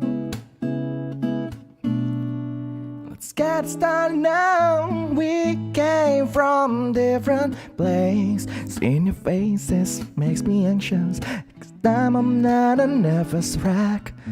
Earth feels like outer space, but it's okay, I'm gonna stay, cause we're one big loving family, running through the hole so fast. Counting the time with that start to dash. Wanna do this, don't wanna do that. Remember all the good, I forgot all the bad. We only got love, don't make any enemies. Loving, having fun every day, making memories. Let's hop on the stage and so what we came for. I'm nice to this melody, oh yeah.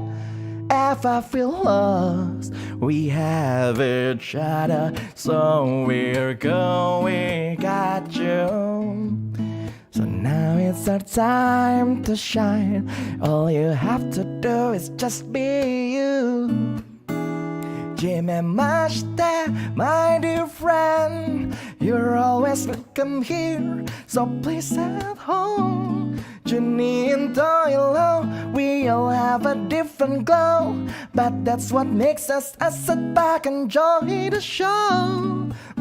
Yeah. Let's get started now.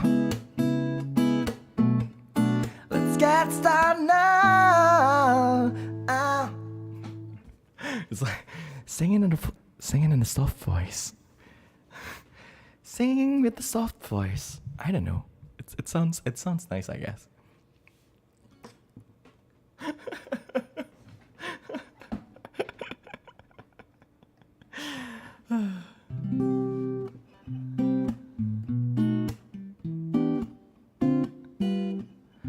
Let's go now. Okay. It's let's get it started, but you have influenza. Alright, let's go now, cause we're ready for the show now, oh yeah. It's time for new sound, came here to show off our style. Step 1, 2 to the beat, mic check, 1, 2 to the 3, Minna chikai, minna just move to the rhythm of the beat, let's go. Don't never feel lost, we have each other, so we're cool. So now it's our time to shine. All you have to do, just be you. Jim and Mashta, my dear friend, you're always welcome here, so feel at home. Journey and dialogue, we'll have a different glow, but that's what makes us sit back and enjoy the show. Let's get started now. Let's get started now.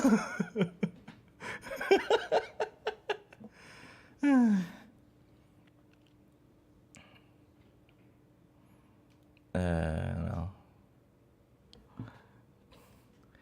Playing around with like your voice is always fun. Seriously.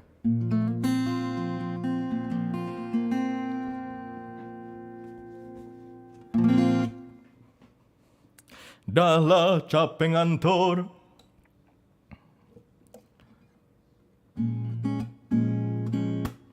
Jangan biarkan orang mencoba.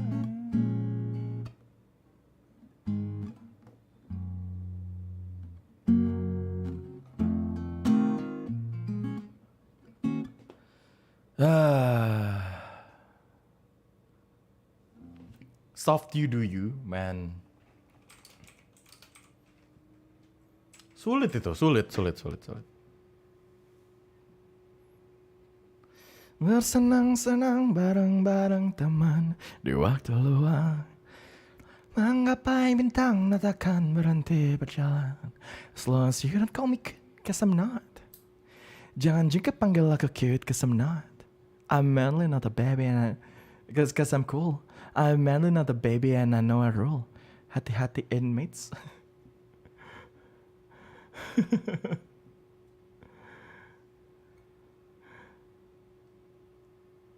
Mending kita minum cola aja. Berangkat ke dimensi 62. Divisi pemantau siap menghalau semua yang galau.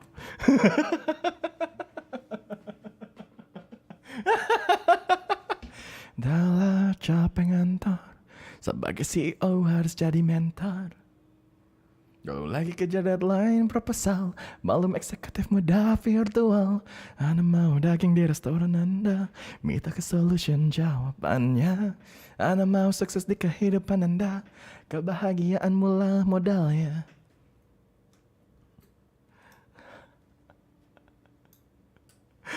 Conquer the night just be like, sinarmu bawah hari baru.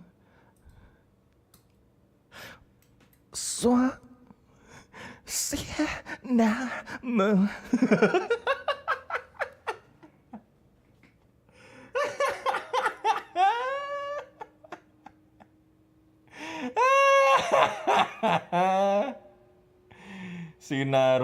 Sinarmu.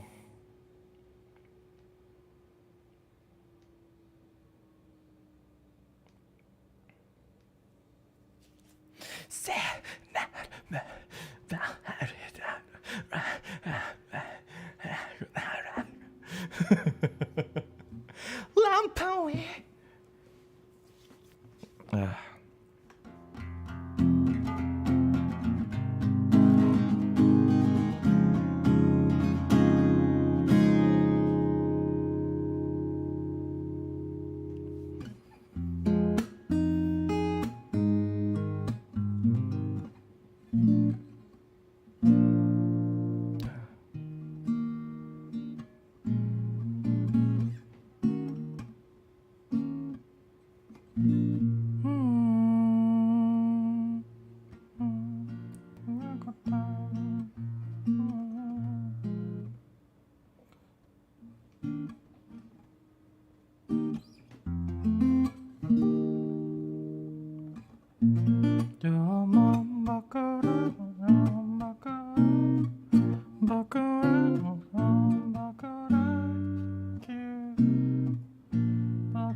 Oh, Supacha, thank you for your donation, Kira. Anyway, let's go back to having a free talk. Thank you for your donation. I'm gonna drink a little bit. Let me have a drink.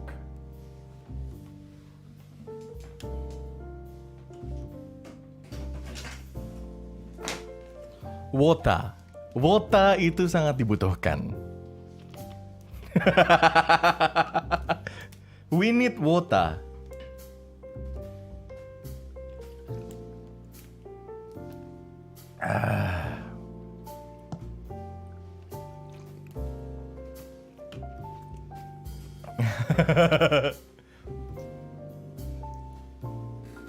Warm water or cold water? A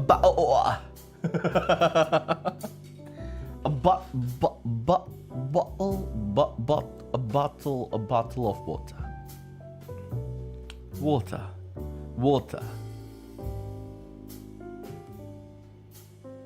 Water is water. Yeah, a bottle of water. A bottle. I think no one actually. I don't think. I think that's just, like, bad stereotype, isn't it? Actually, we'll just actually say a bottle of water. A bottle of water. Water. It's not water. It's water. It's like it's water. Water. What? What do you drink? A bottle of water. A bottle of water. A bottle. A bottle? A bottle. A bottle. A bottle of water. Water. Iwa. Iwa. Water.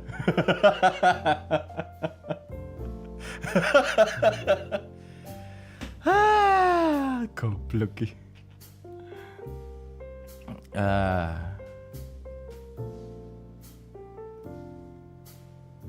It's so hard to pronounce without the T. Water? Water. Water. It's a bottle of water.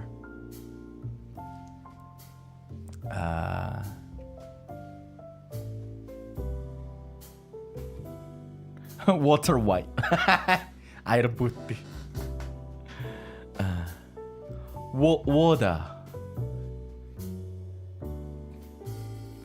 Ah, that makes sense. Alright. T ended up being D. I guess that makes sense. What?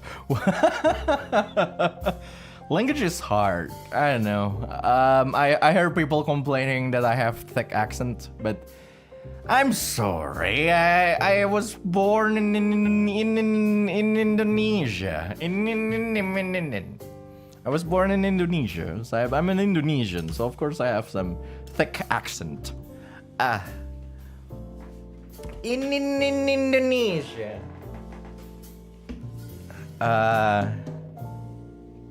At least I don't talk like this.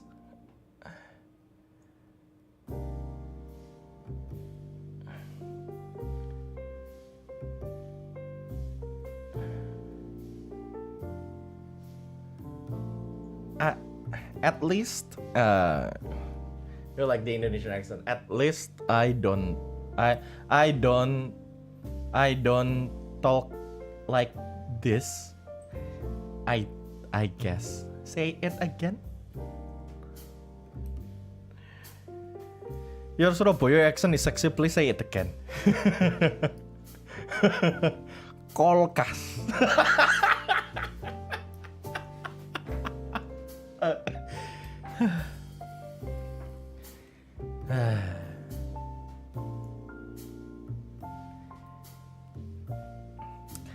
I think Indonesian just sometimes Indonesian, I think, yeah. I think a lot of Indonesian just still use, is still talking in their Indonesian like habit of talking. It's like, up to you lah, you do it lah.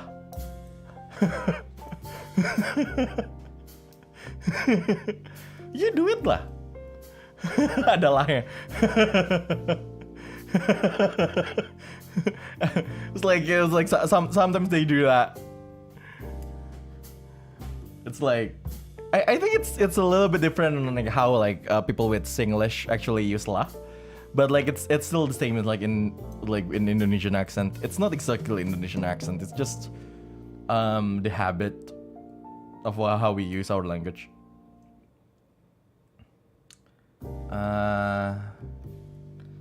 Or just people like changing yeah to yes. It will be it sounds so weird sometimes.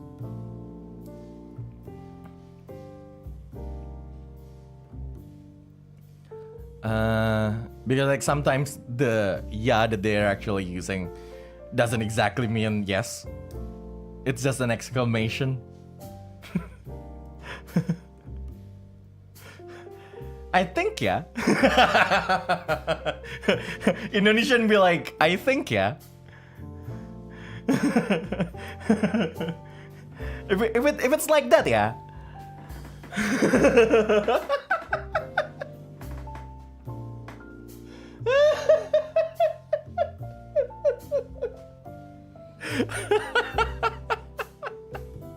Or someone will actually say more prefer.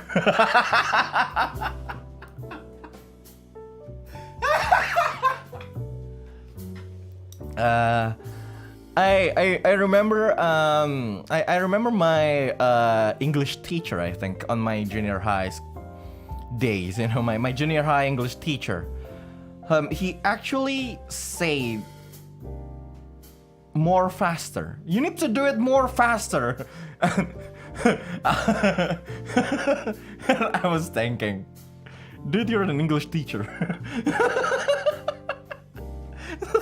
At that time I thought, I was like, dude, you're an English teacher. I don't think that's correct. You need to do it more faster. What? I guess it's I guess that's still fine. More faster is an honest, you know, honest mistake, I guess. But saying fastly is weird. I don't think fastly is correct. Fastly is not correct at all. It's either quickly or fast. You need to do it fast or you need to do it quickly. There's no such thing as fastly.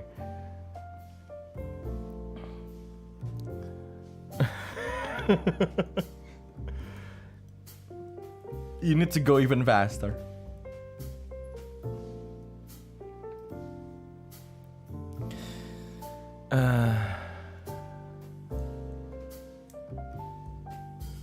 Do that, yes, do that. But mother didn't do that.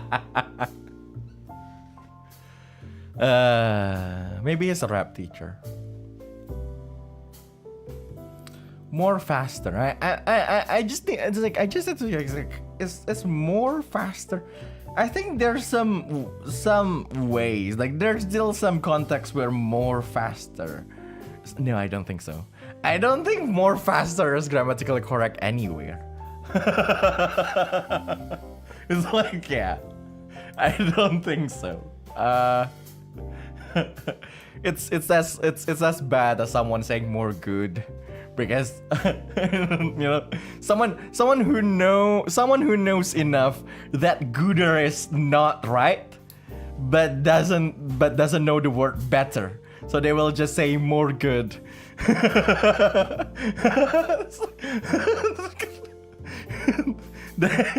They know that gooder is not right, but they don't know the word better, so they will just say, yeah, that's more good.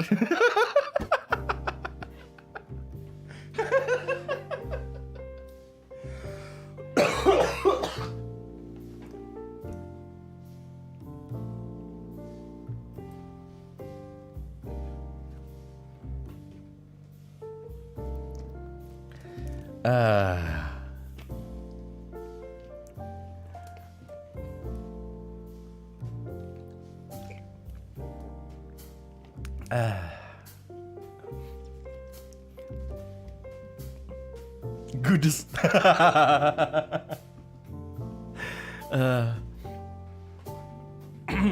But I guess English is just weird, isn't it? It's like good, better, best. It's like, what? Sometimes English is weird, not gonna lie. It's like Will Smith? Yes, Will Smith. Well,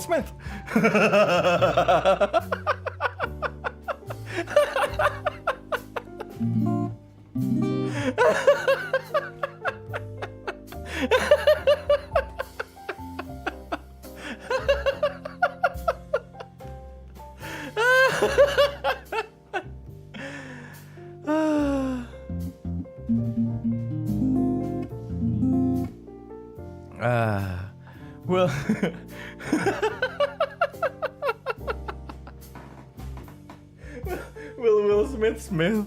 Yes, Will Smith.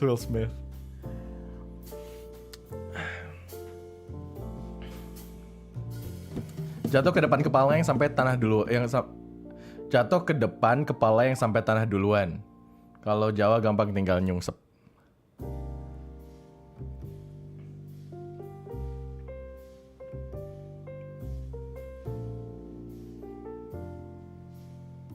Kalau bahasa Inggris apa ya? I think it's just fell. Turun jatuh di jauh. Makanya term jatuh di bahasa Jawa itu banyak, I guess. But I think some people just miss the point sometimes. It's like it's when people make a comparison between kan and like I told you what will happen already. It's like, no, that's not how you say it in English. If we're going to say it in English, you'll just say, see?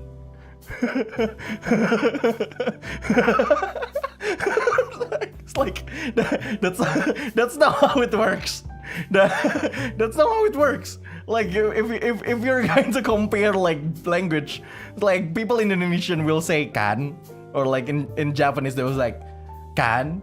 Like in English you will not say anything longer than that. They will just say see.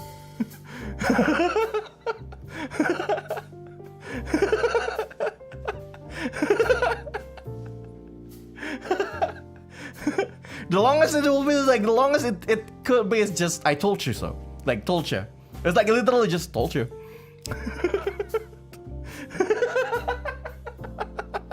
It's like that's literally how it is. It's like you can't compare like a slang with another slang, I guess. You can't exactly compare like a slang with formal English. JP hora is in Japanese like hora. Hora.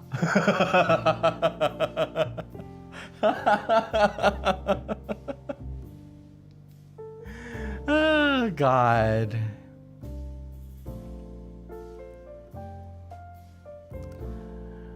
But yeah,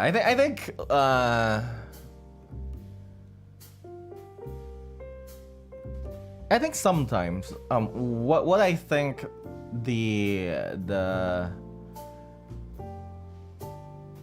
at least for me the worst way, not exactly the worst way, like there's something incomplete in learning a language just through writings or just lessons.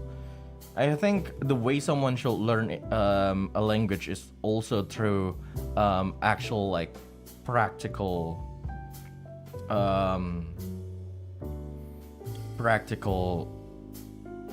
application of that language. It's like that's why it's easier. That's why it's better if you watch movies or play games with full like voice full voiced like games or stuff like that, because like half of half of the language is also is the intonation of the words that they use. That's what differentiate humans and robots, I guess.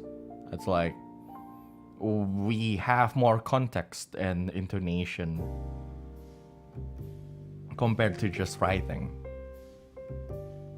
right? It's like there's a lot of ways to interpret in Indonesian. Yeah.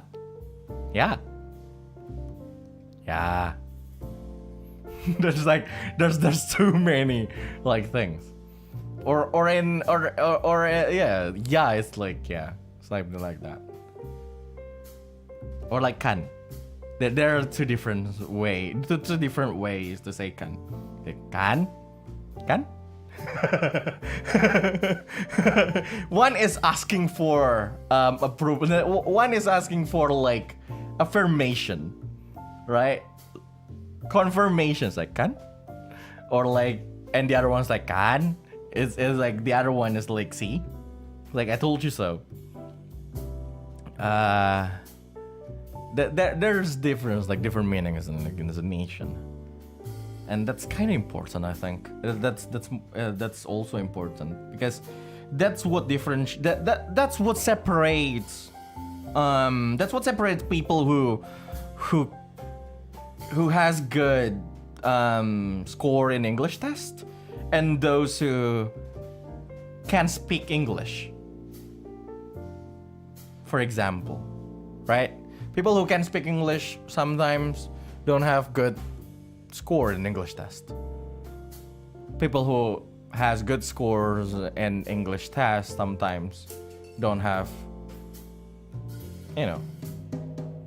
can't exactly speak English. I think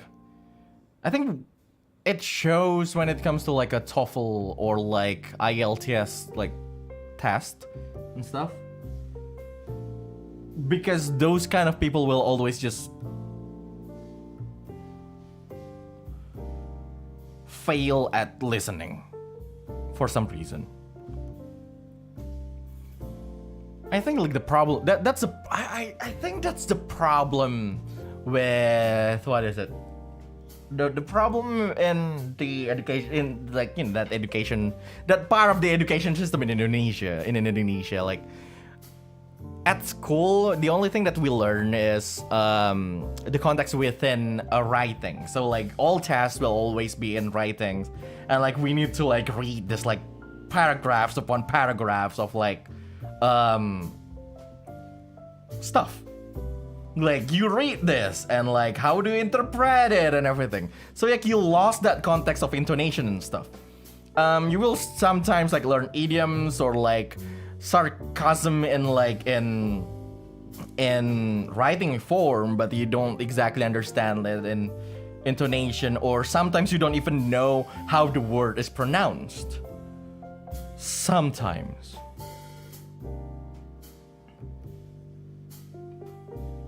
That's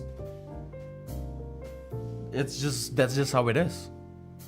Because we only focus on how to read English. And when TOEFL test came, everyone was like, "Oh fuck!" Well, everyone just failed at listening, because that's I guess that's a problem sometimes. I guess this is the difference. That's I don't know.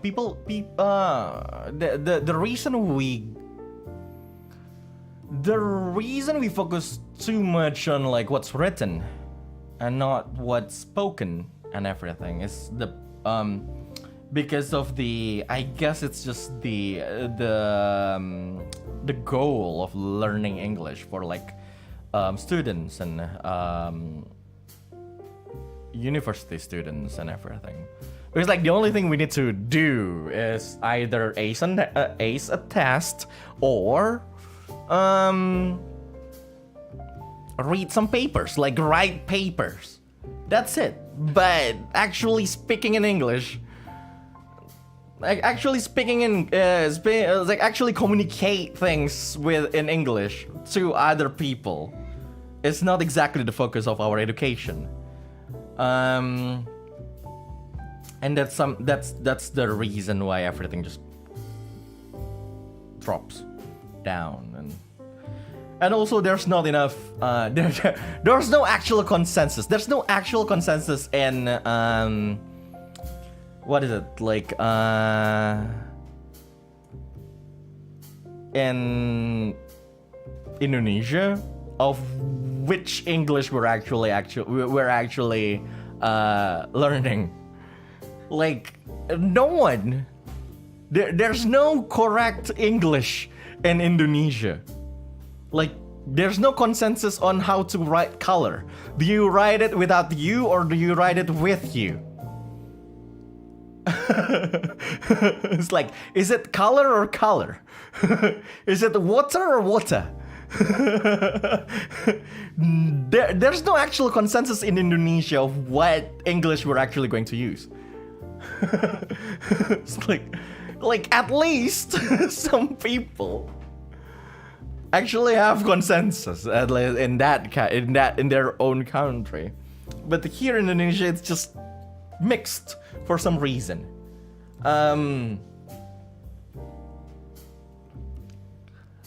Which is, I don't think is that bad. I think it's good to know like different, different. I guess it's not version. It's more like different variety. It's not exactly variety. It's like different accent. Not exactly accent. It's not just the accent.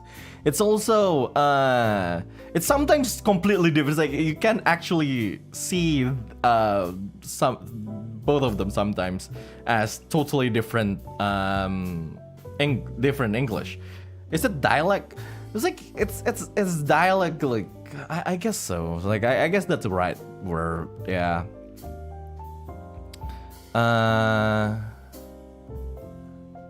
It's like calling one.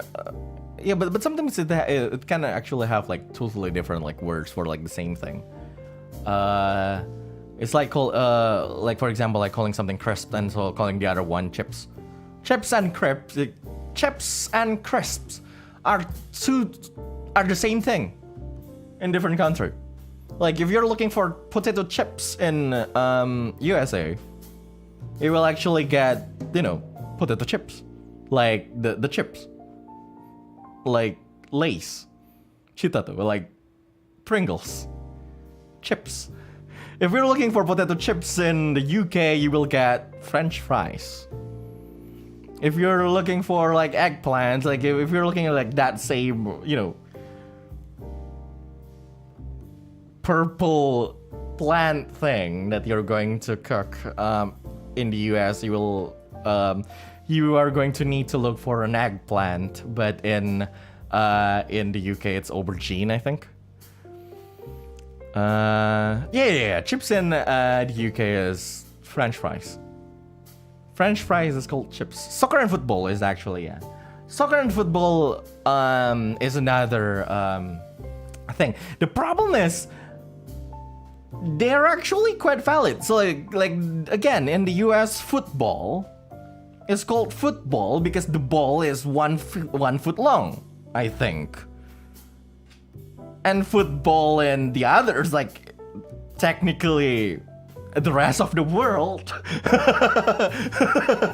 is called football because they played it with their, you know, feet.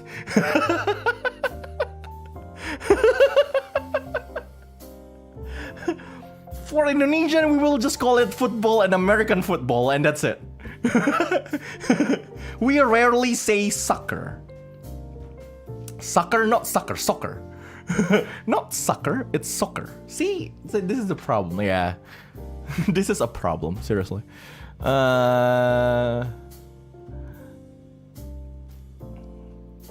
If you're not American and you don't know what a foot, like, you know, how long is 1 foot, then that's okay.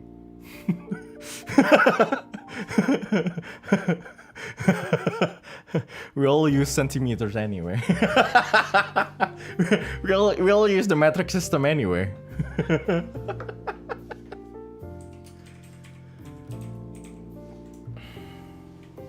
Do you know like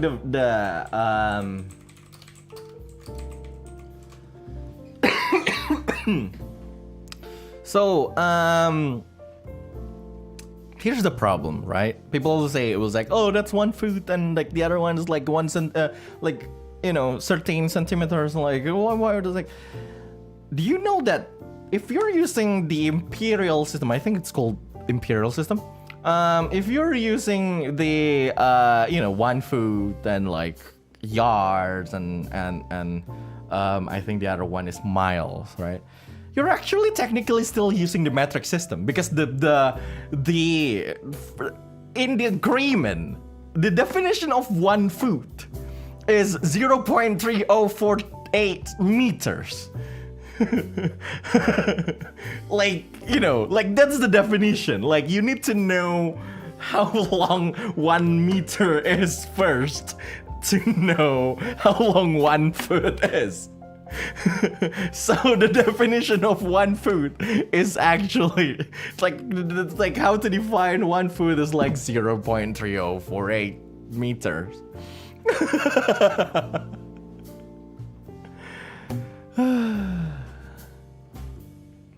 Internationally, what is it like? The international agreement for that. If we're going to go scientific, but of course, if it's not scientific, then the thing it's actually just 1 person's foot. That's it. That's 1 foot, and 1 inch is, I believe, like that. Like I think it's that, I don't know. It's like the part of finger. It's like, it's not far. It's like, it's the knuckle. It's like inch is knuckle of, like, I forgot which one. but but it has something to do with knuckles. That's 1 inch.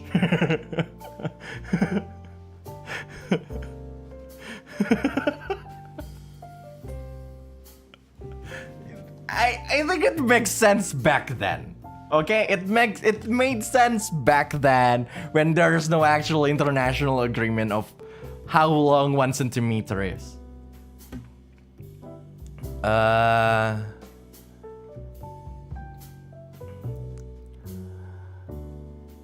But right now we already have an agreement. You know, there's an actual, like, that standard of like 1 meter. It's like, it's actually it's actually stored somewhere extremely secure, and that's basically like, everyone's like, that's 1 meter. It's like, that's 1 meter, and we all agree that that is 1 meter, and we will store that somewhere extremely secure. It's the same as 1 kilogram of something. Is it kilogram or 1 gram? I'm not sure. One of the two.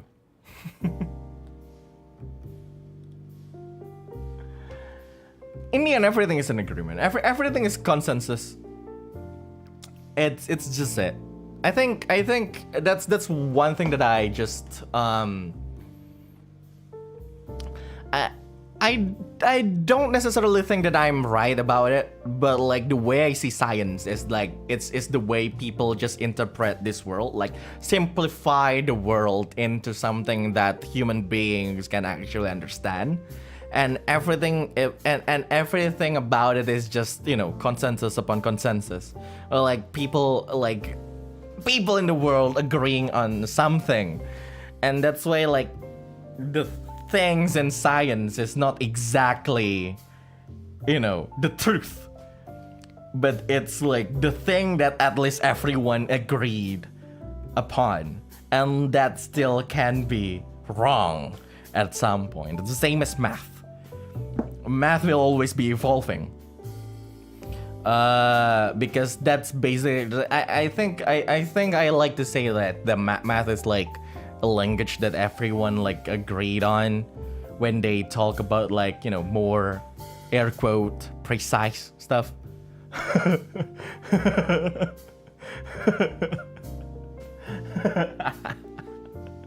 At least that's what I think, okay? It's like, it's consensus that everyone just works in a base 10.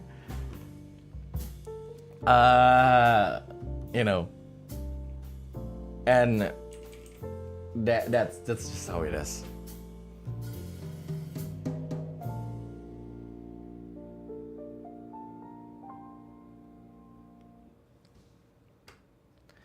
The kilogram in the weight of a liter of water, which is easy enough. Oh, there we go. Human minds trying to communicate their collective opinions with numbers and equations to other human. I know, right? And like, isn't that fun though? Isn't that fun? That means, like, again, that means that there's, you know, there's still a lot of things that needs to be discovered. And until now, with all the physics and biology and stuff, we cannot exactly prove that there's no magic. I think I do not think that there's any proof that this world has no magic. Okay? We just can't use it. One day we will be able to. Oh god. at some point in my life, I decided. Wait. So at some point in my life, I decided to write like this fiction, like like world build a fiction about like this futuristic world, because like I was just a little bit bummed out with like all the post-apocalyptic stuff that actually happens, like that's around this world. It's like post-apocalyptic stuff, it's usually just like this dystopia, or like this post-apocalyptic world where they need to survive against like zombies and everything. But like when I think about it, it's like, what if the post-apocalyptic world is actually just a world with dragons and magic, but the dragons are just mutated like beasts, the monsters are mutated beasts, and the magic is like this technology that is actually created. So like the source of magic is actually computer programming, combined with this portable nuclear reactor. So I start to like build around that, and like it gets interesting.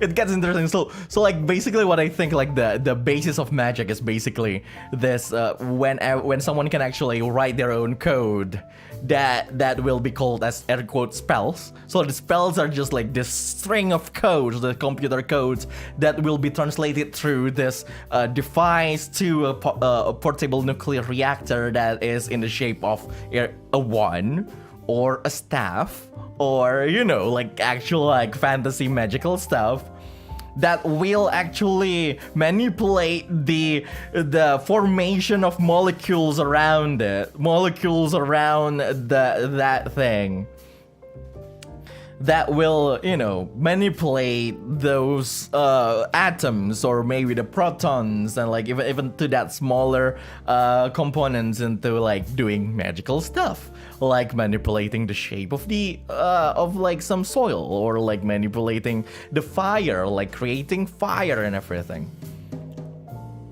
And I was like, well, there we go. and it got interesting.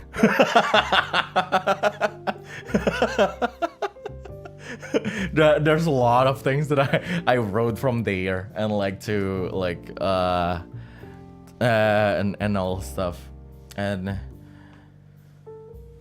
it's fun.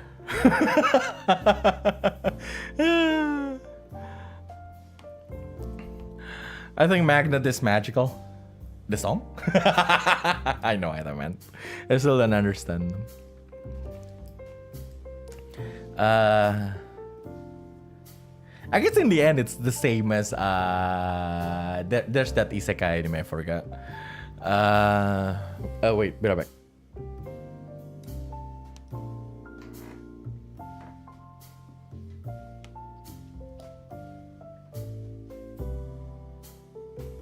So yeah, I changed mic. I'm sorry about that. Well, yeah. That's what I think. I guess that's what I think will be interesting about like like the whole thing. Wait, what's with the? You know what? Let me change it.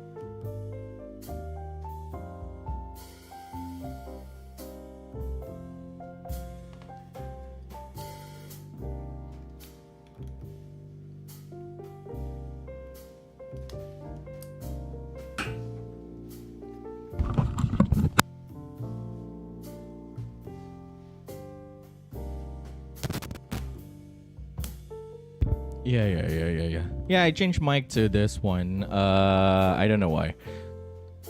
What do you mean I don't know why, Reza? I guess I just want to use this one. I don't know why. Hi. Say hi.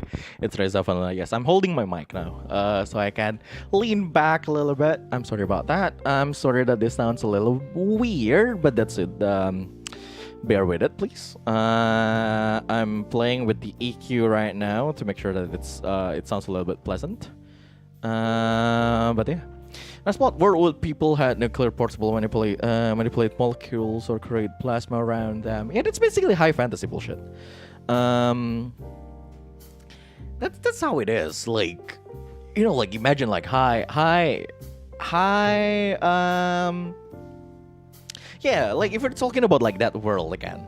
So like the whole thing is basically like the whole first arc is actually about what is it, like the existence of dragons. So what I made the dragons to be is like how dragons can actually be the first monster who can like do magic. Is that like it mutated into like this thing like that have like its own like natural like nuclear manipulation thing. That's basically like dragons, like like it can like naturally instinctively change the formation of like atoms and molecules and stuff. And I started from there and like and build the arc around like, if the dragon can do that, then where the hell it gets its what is it, like its energy, right? If like the dragon can do that, then where the hell will it get like its energy? And what I think as the solution at that time is that like dragon scale is actually this extremely efficient battery. So like what the dragon scales can do is basically this like it can absorb energy 100% and store it, and then will be able to use it 100% again, like and will be able to use all the energy efficiently to do things basically. Like solar panel, but exactly like solar panel, but like in itself, it can absorb any kind of energy, like anything that it reaches. So it's literally like his dragons are literally that strong, like that defensive. The defensive power of the dragon is that strong because like gut punch, it will not do anything because like that kinetic energy will just be absorbed and everything. So I started from there, and because that exists, I need to make like some conflict and why the apocalypse actually happened. So I basically do like the stuff, do the weird stuff of like, okay, sure. The usual trope. So the start of the apocalypse is the war for energy, of course. It's like War 3, where everyone is trying to fight for like the limited energy resources and everything, and like it still goes even after the apocalypse, after like the whole war and all the like the mutation that is created by like nuclear warfare and everything, and so on and so forth, and like and then the war became to be like, so the first arc is basically about like the main character discovering the dragon scales and everything, and start to work on using the dragon scales as the energy, as energy sources and all, to actually use that thing as, again, a completely mythical 100% efficient battery. And the war after that apocalypse is the war of like getting that dragon scales, because again the dragons are rare, and like I build upon that, and it gets interesting. I just kept world building, and I don't know, man, I couldn't stop. I couldn't stop to the point that I didn't finish that arc. I didn't finish writing anything. It's like I didn't even get to write the first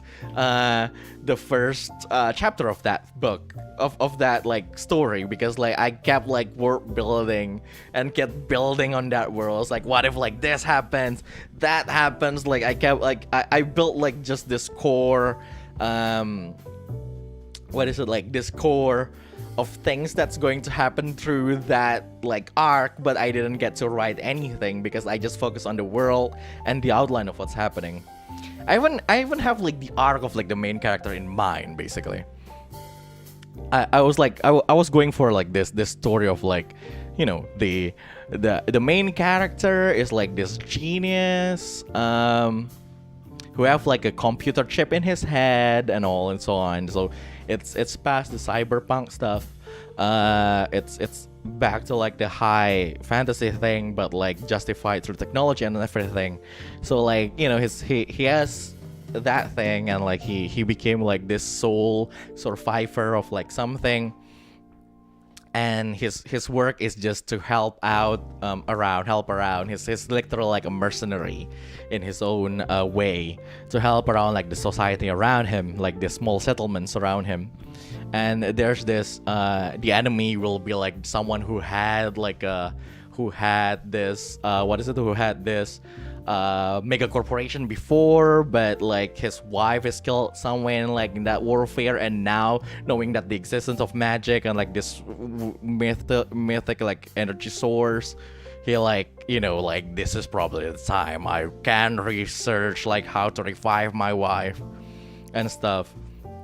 So like through mutation and like, you know, like biologic, like, you know, like genetic manipulation stuff. And building upon that, so I was like, yeah. The first arc I was thinking of like, you know, what if like this genius guy is actually fighting like his old mentor, and like he doesn't want to kill anyone, but like because like his old mentor is this like turned to be this villain, and like the end is like him, you know, breaking down, and as he lost like a few friends, he finally killed the enemy, and like he just broke down from like finally using his power to kill someone. I just got to like to that point. I was like, I'm writing, oh my god, this will be a good story, but I didn't get to write it. I guess I'm too lazy, but it's more like I didn't exactly have the time to start writing. I didn't have the ability to write properly at that time. So yeah, I guess that's a problem. I guess that's a problem for me, because I'm not exactly a writer. In a sense, like I can't exactly, but I remember those details. Yeah, because I'm still building it up until now. Every time I think about that story, I still build it up until now. It's like, oh my god, well, like the knowledge that I have right now, like it kept evolving. I still have it in mind. It's like I still think about it time to time, and like kept evolving that world and that story of that person. The name changes all the time, because like I just forgot the names, the details, but like the whole thing is just it's just that. But even until now, I don't think I have the capability to write properly. I think my writings are just not that good. Not good at all. I think what I write is like, it's sometimes like too complicated, or just too simple. It's like there's no poetic about like the narrative that I wrote and everything. That's why I love DMing, because I don't need to write. Like I just need to know the outlines of stuff. I roleplay the rest, and that's it. So you have the idea, but don't know how to execute it through a story. Exactly. I have the idea of the story, but I do not know how to execute it in, you know, writings. That's why I like DMing. Again, because like I can just build upon the ideas in the session. I like the improv stuff. Yeah, the brain goes to daydreaming. Yeah, I just daydream a lot. Me daydreaming, I will just call that part, that activity as brainstorming. I'm not daydreaming, guys. I'm brainstorming. But yeah, I don't know. I'm still not sure until now. Because like again, what I really want to do, I guess what I would say my passion is, I want to tell stories, and I want to, you know, have my songs reach people. I just want to tell something. I just want to put something out to the world and like contribute to this art form and everything.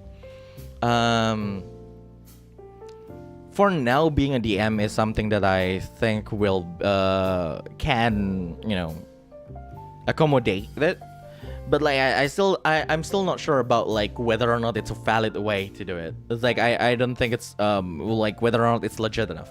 It's is DMing online, is doing a session online, some like, you know, a legit way to tell narrative story, or is it just me playing a game in front of people, right? I think that's something that is still hard. It is still hard to see. It's like there's also it's hard, it's still hard to judge. I have a lot of ideas that will just work if I'm, you know, if I'm a director of something, you know, if I can work as a director of something, a movie, an anime, or a series. I know, like, I have a vision, but like, again, I don't think that is possible to reach. But I do not have the skill set of anything else. I can't exactly write or act or anything. I just or draw. There's a lot of tools that I didn't get to learn throughout my young, you know, the days of my youth. Because I spent, you know, my times back then to study. And, you know, to study and like to play video games, I guess. But yeah, it's just hard.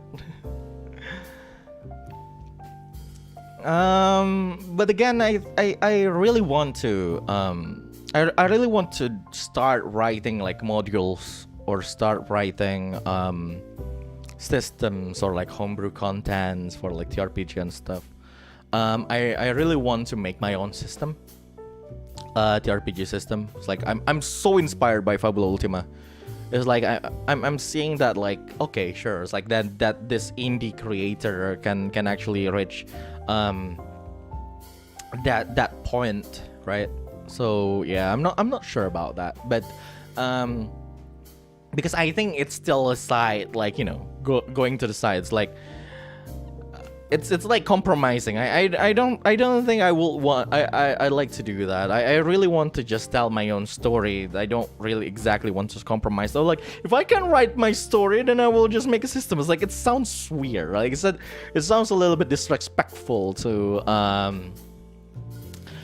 both art forms. So like, yeah, it's like, well. But I guess in the end, being able to live off art is not. It's a privilege that not everyone have, and right now I don't think I have it. I don't think I have that privilege. Yeah,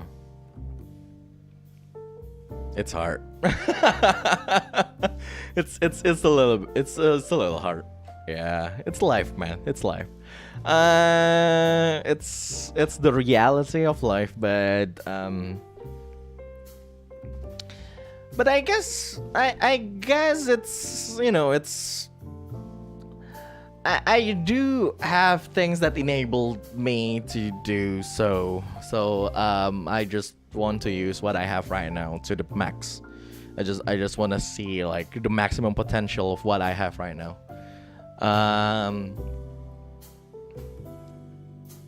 I don't know. That's a weird topic of Zatsudan. Huh? I'm sorry that it's not exciting. Maybe I should talk about like more interesting thing. Like, I don't know. Being down bad on some characters.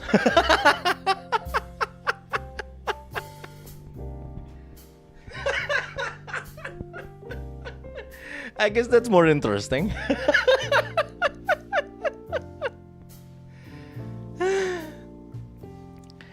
I don't know, man. It's like it's different. I think I'm just raised that way. I'm raised to be cautious, I guess. I don't think it's appropriate for me to talk about stuff like that.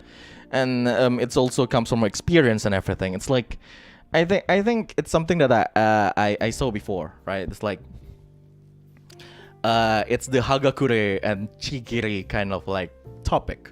Do you know it's like in one day I found like 2 clips. They're like literally the same topic, but from different lifers and about 2 different characters. So like one is a clip of Zea Cornelia being extremely down bad for Chigiri. Is like Chigiri is sex, basically, something like that. And the other one is Hanamakia talking about Hagakure from My Hero Academia. But whether or not I was like, well, like if she had sex, and like will that thing be feasible? The moment I saw those 2 clips, there are 2 things in my mind. One, those characters are in high school, and 2, they are lucky to be girls.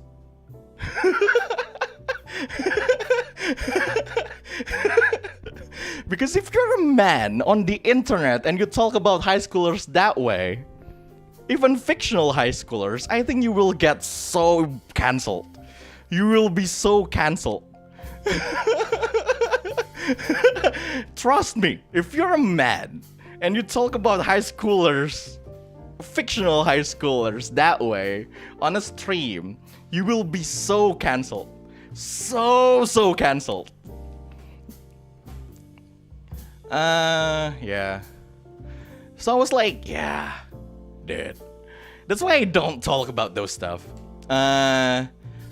That's basically me being cautious, and I'm basically raised that way. I have a little sister, and I don't think it's like I have a little sister. So if someone talk about my little sister that way, I don't think I will like that. So yeah, I'm just basically raised that way to the point where it's like I don't think I can actually, horny baiting on the internet. I'm it's like that's something that I am sorry about. Like I'm always sorry about this. Like I don't think I can horny bait at all. Like I'm not built for that.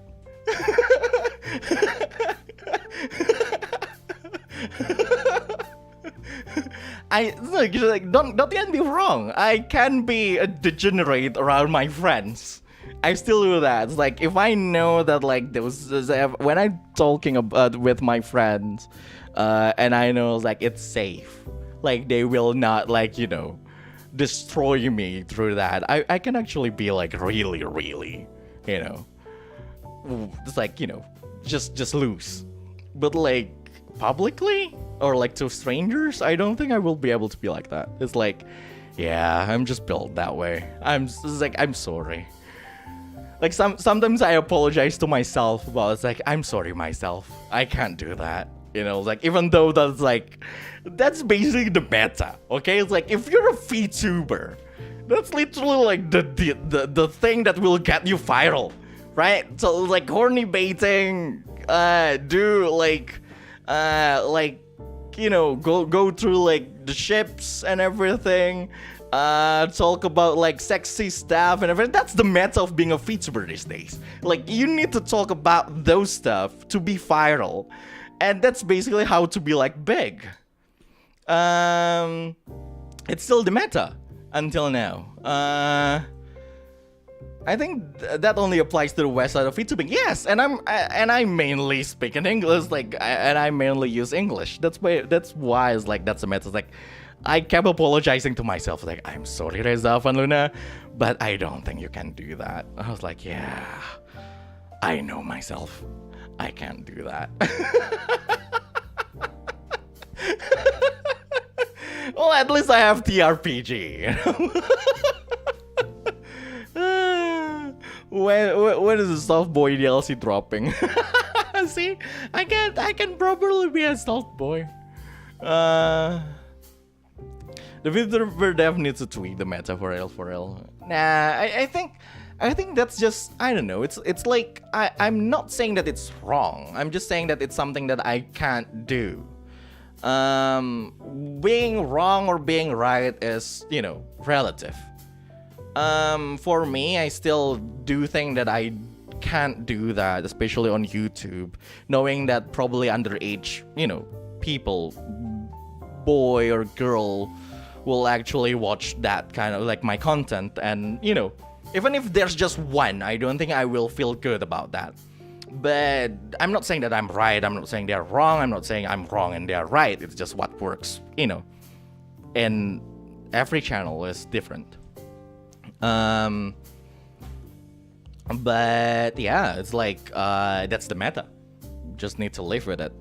And I think through my own analysis, it's more like it's that freedom that people don't have outside of VTuber, being a VTuber, right? It's like, because if you do that as a normal YouTuber without like the not as virtual YouTuber, I don't think you can do that. I don't think anyone can be that lewd if they are not. I don't think anyone can be that lewd on YouTube, specifically on YouTube and Twitter, if they are not using like any other kind of identity, in this case being a VTuber. So like, I think the VTuber side of things, especially in the West, especially like in the English stuff, especially in the English speaking like region and everything, being a VTuber is basically unlocking that freedom, because like, hey, I'm just a VTuber. and we're I guess it is that blur of like of people seeing a VTuber as an anime character and being and see a VTuber as people. There's that blur, that there's that area in the middle of like treating these people, right? Because like, I don't think people will actually ship for example shipping. I don't think people will actually ship like actual people that hard compared to when they ship VTubers, because there's that blur, right? It's like, do not ship real people is technically a rule that a lot of people actually go with. Like, do not ship real people. But for some reason, it doesn't apply to VTubers. Even though VTubers are real people. But they don't see it that way, because technically they're not. It's a weird like new region that people need to still have to agree. There's a lot of things that people haven't agreed upon, and yeah, this is how it is. Because it's different, right? It's different between like VTubers and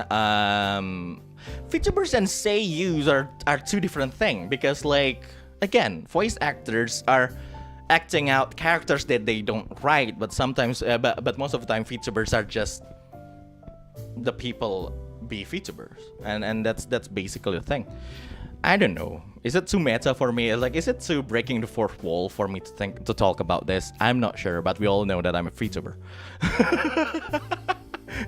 Hi, virtual lifer from NIJISANJI. It's like, it's literal like there all the time. So I don't think it's too it's that much of a break of a fourth wall, because we all know the deal. You're a VTuber? Yes, I am.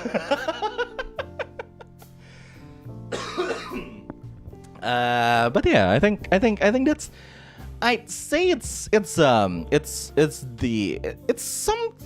interesting to talk about. It's something it's interesting to talk about, like that evolution of like of entertainment and how people should take it, and all the time everyone should all the time everyone will try to will need to adapt on the new things, because like back then there's just TV, man.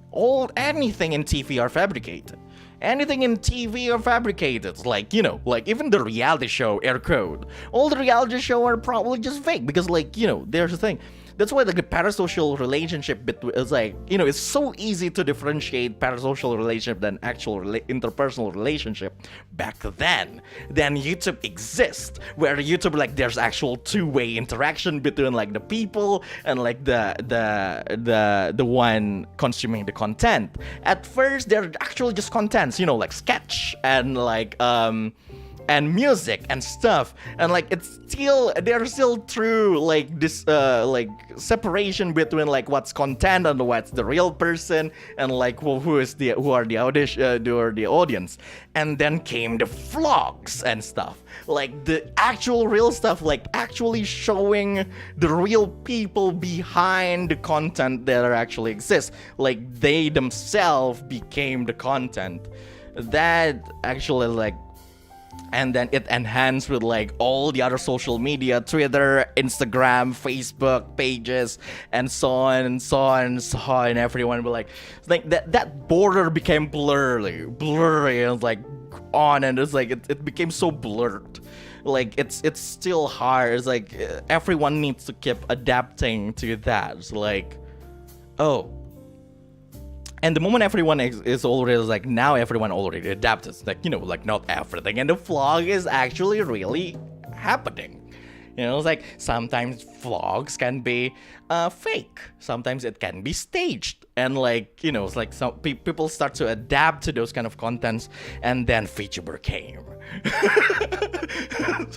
It's like, it's always evolving. And everyone needs to keep like adapting to the new things over and over and over and over again. And I'd say it's something interesting to think about, something interesting to talk about, because it's basically the evolution of like mankind, right? And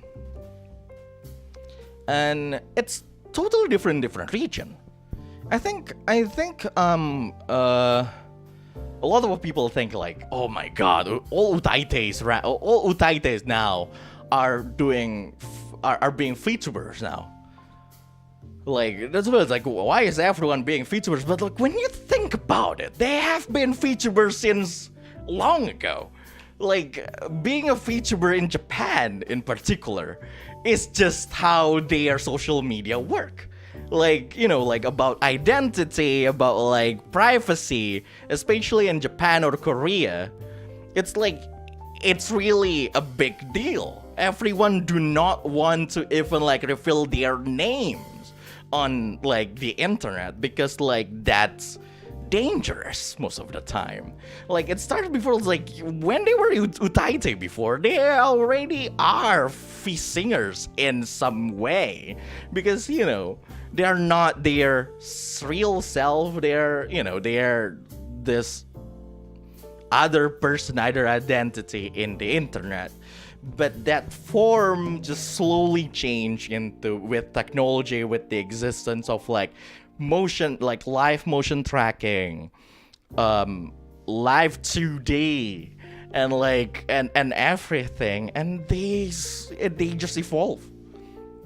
And that, but the problem is that evolution doesn't exist in the West.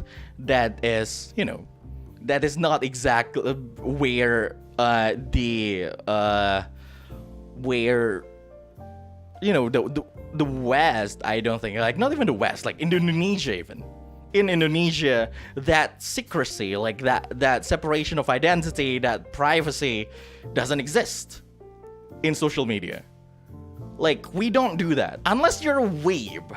Even weebs though. Like, unless you're a weeb who actually understand that from consuming like Japanese stuff, you don't do that on the internet. You just show yourself sometimes, most of the time. It's like, you know, there's no sense of that privacy and stuff. So like that evolution of like being a VTuber in Indonesia is totally different. Like that evolution is totally different compared to like the one in Japan, because like in Indonesia it's more like, oh hey, this VTuber thing is actually possible. Let's do that. So like it's different, and that's actually what I think created that whole that whole the trend lately that is basically the VTuber versus IRL thing, right? Because like it's not that they don't understand what being a VTuber is, but like what being a VTuber in their understanding and in the original understanding are just different, right? It's like in the original sense, it's more like we want to protect our privacy and stuff. But like when it goes to like the current era of VTuber, everyone will be like, you know, like this is a new thing that we like to do. It's the purpose is like we want to do it, not because we want to, you know, it's different reason. That's why it exists. That's what I think happened. So it's not like different. What is it like? No one is wrong, but it's more like it evolved. And yeah, it's a common sense to never use RL info on the internet, but now somehow you need to show your identity to be considered valid. Exactly. It's just things that is evolving through the years, and this is something interesting for me. It's fascinating to see. It's not something that, again, this is just my opinion. It's not like a research or anything. It's not science. It's just from my own observation. But for me, this kind of stuff is technically just interesting. It's interesting. Of course, you can see it from like the whole the general, you know, this broad general of like being a VTuber. It's like this whole genre. I was like, oh yeah, like being a VTuber is like generally. But like if you want to like shrink that reach, right? You can basically just look at this small group. Yes, when I say small group, it is small compared to like the broad, you know, scope of like VTubers, like this small group that is NIJISANJI lifers, right? There are like difference between the original Japanese members and like the newer Japanese members and the IDs, the KR and the ENs. They're like totally different styles between this different like era and region. Because like again, it's back to like why they do things, the reason of this evolution and stuff. And that's just fascinating. I don't think anything is wrong. I don't think no one is wrong. Like I don't think anyone is wrong in that sense. They're just different, and everything works for some reason. The fact that everything worked, it's like it's you know, the fact that everything worked makes sense. It's like shows that nothing's wrong. That how big the theme is. There's a lot of variety representing different metas. I know. I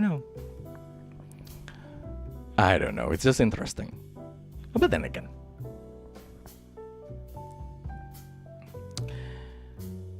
now that you mention it, some of the old member doesn't even reveal their birthday.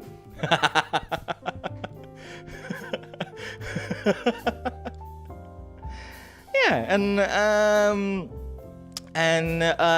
hand cams.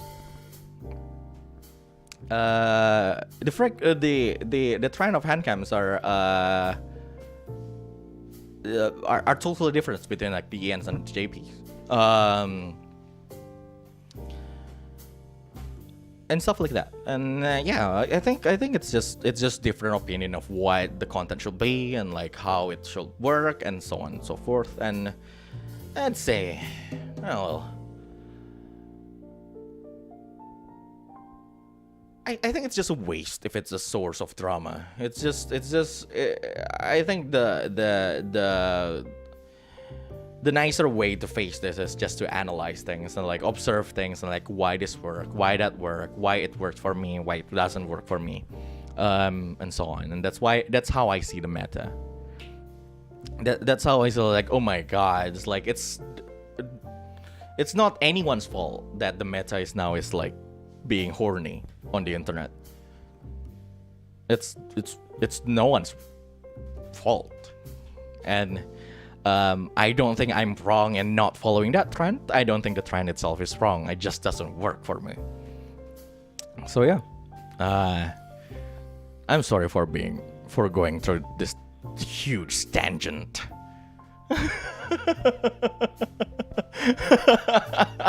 Some people say it ain't easy for the whole non-horny folk. I tell her, the maid has always been horny. What nah? Oh God. Oh Lord. I'm sorry, I'm such an old man, huh? I'm such an old man. It's like, when you think about it, that's such a boomer way to do things. Like, oh my God, Reza, you need to be decent. Like, dude, that's such a boomer way. God.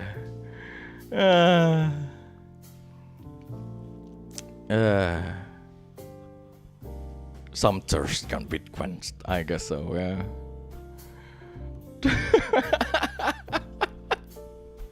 I guess it's clearer now that Reza Avanluna is a boomer.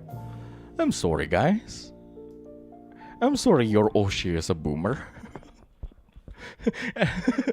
I'm sure you ask yourself every day, it's like, why do I watch this guy? why can't I watch someone else?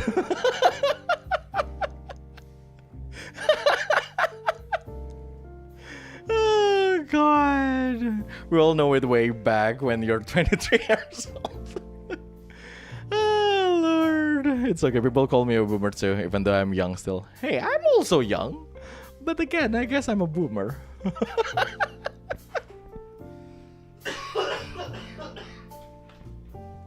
That followed by a cough is not helping at all. It made me sound even older. Oh my God. Oh my God. Ah, Lord. I know at some point this will sound like a rant, but it's not. This is just how I speak. I'm sorry. I'm just a little bit passionate with what I do. Because it's interesting, isn't it? It's interesting. I mean, like, we're in the generation of, like, people who, let's face it, if you're, like, 20-something, you are in it's like, you experience PS1 to PS5 until now, right? It's like, you experience PS1, 2, 3, 4, 5, and with that, like, that's a long time. That's a long time. You experience Nokia, I don't know, 3310. You experience Nokia 3310, and then I don't know, Engage, and right now it's like it's smartphones, right? At the start of Androids, no one can even think. No one thought you will be able to play a game where there will be 2D animation of girls' butts bouncing while shooting at things. But now, Nikkei exists, right? Phones that we actually experience start from monochromatic snake game to Nikkei for some reason. What a time to be alive, exactly, right? We went through like this rapid evolution of technology, and we're still like, from the day we're like born until right now, we're still technically young. When we are in elementary school, people told us not to watch the TV really close, right? It's like, it's bad to watch the TV closely. But now we put screens only a few inches in front of our eyes to do VR. Think about that. Like, that's how everything has evolved, right? It's like, everyone was like, hey, don't look at the TV too close, you're stepping too close to the TV. And right now everyone will be like, yeah, let's put the screen like 3 inches before our eyes. 3 inches in front of our eyes. Like, that's where the screen is supposed to be to enjoy VR. Is it wrong? No. But did everything change? Yes, right? Like we experience like CRT TV and now everything is like QOLED. Like there's like right now it's like there's QLED. Wait, QD-LED I meant. Like QD-LED exists, like quantum dots LED. What the fuck is that? Who the fuck knows? But it definitely is an evolution since the CRT days. It's just that. Like we are that generation who experienced MySpace and now Twitter is falling down. It's like we experienced MySpace, guys. My fucking space.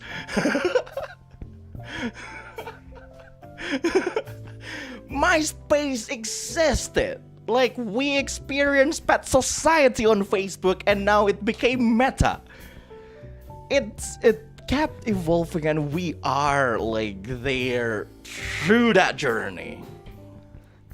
And it's just fascinating to see. It's like it's just interesting.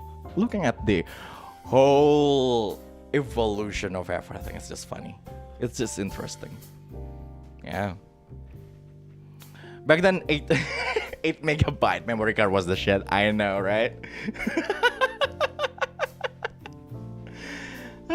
Cyberpunk genre is near waiting for us. Yeah, I mean, looking at all the subscription models around here and all the mega corporations and stuff. Yeah, we're you know, we're closing into the cyberpunk era. Just no cool guns. Yeah.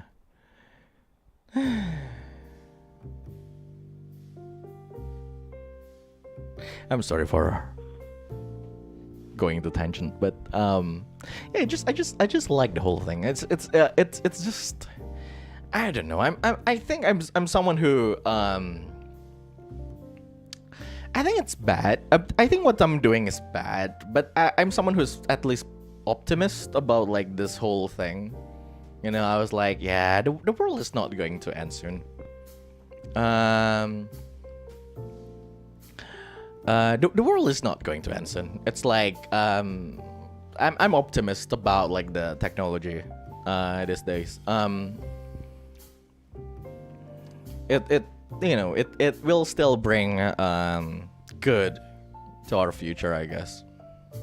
I think it's bad to be optimist. You know, knowing what's actually happening in the world.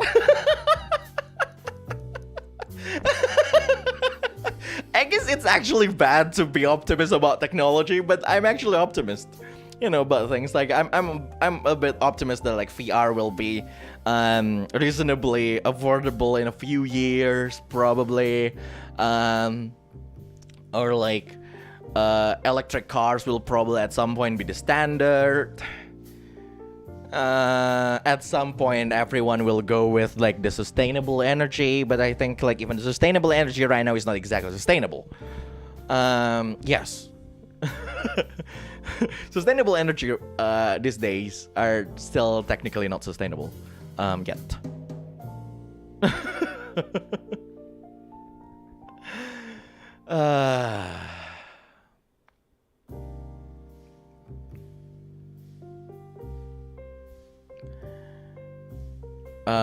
But yeah,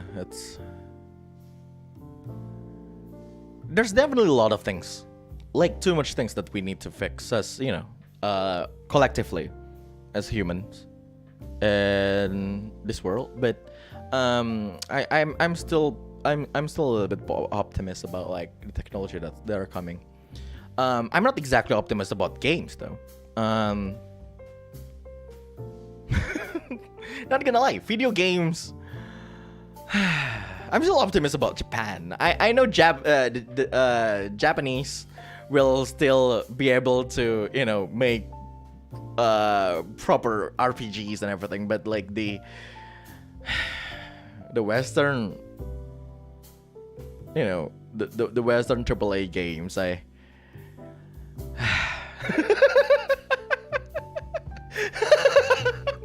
I'm sorry about that, okay? God of War Ragnarok is great, but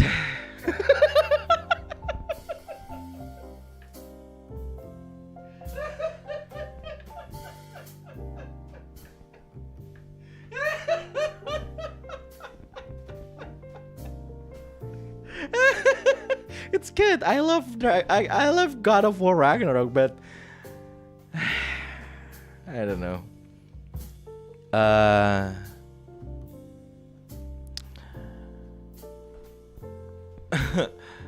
That proper RPG might be a hot take to a lot of what Westerner law. I mean, I'm sure the Westerner will actually understand. Like, look. Okay. Here's the thing. I know all of. Okay. Look at this. Oblivion. Please compare Elder Scrolls 4 and Fallout 4, and you know what I'm talking about. Like, even in the West side, it's like, if we're talking about like a Western game, like strictly, right? Like, look at Elder Scroll 4 Oblivion and compare it to Fallout 4. You will see like how different it is. And like, I don't know, like 76 and New Vegas, exactly. Like the newest or like look at the newest what's it called again? Mass Effect. Right? And like compared to like, I don't know, Mass Effect 2 or something. And you'll see how like it declines. Like it not exactly decline, but like it slowly leave that like RPG that actual RPG feel from like what it was back then. Right? It's like the way I will say is that compare like Oblivion to something like compare The Witcher 3 and Cyberpunk 2077, and you will see what I'm talking about. Like, one of these days, AAA games, right? AAA games from the West that actually also will have like starting to happen in the East too, like in Japan too, like for example like Ghostwire or like the new Forsaken, for example, like what Forsaken will be. It's like, it's literally like this open world. Again, open world is not bad if it's done correctly. Then Elden Ring will happen, right? There's open world like adventure where you go around. It's not about becoming more open world, but it's more like this open world formula where there's a lot of symbols on the map that you need to clear out, right? And like every symbol in it will just be monotonous task, right? There's no actual world to explore. There's just tasks that are like they're similar to each other. That's where like that's how the RPG element of that open world like discovery feels a little bit monotonous. It doesn't feel like it's a world. It feels like a list.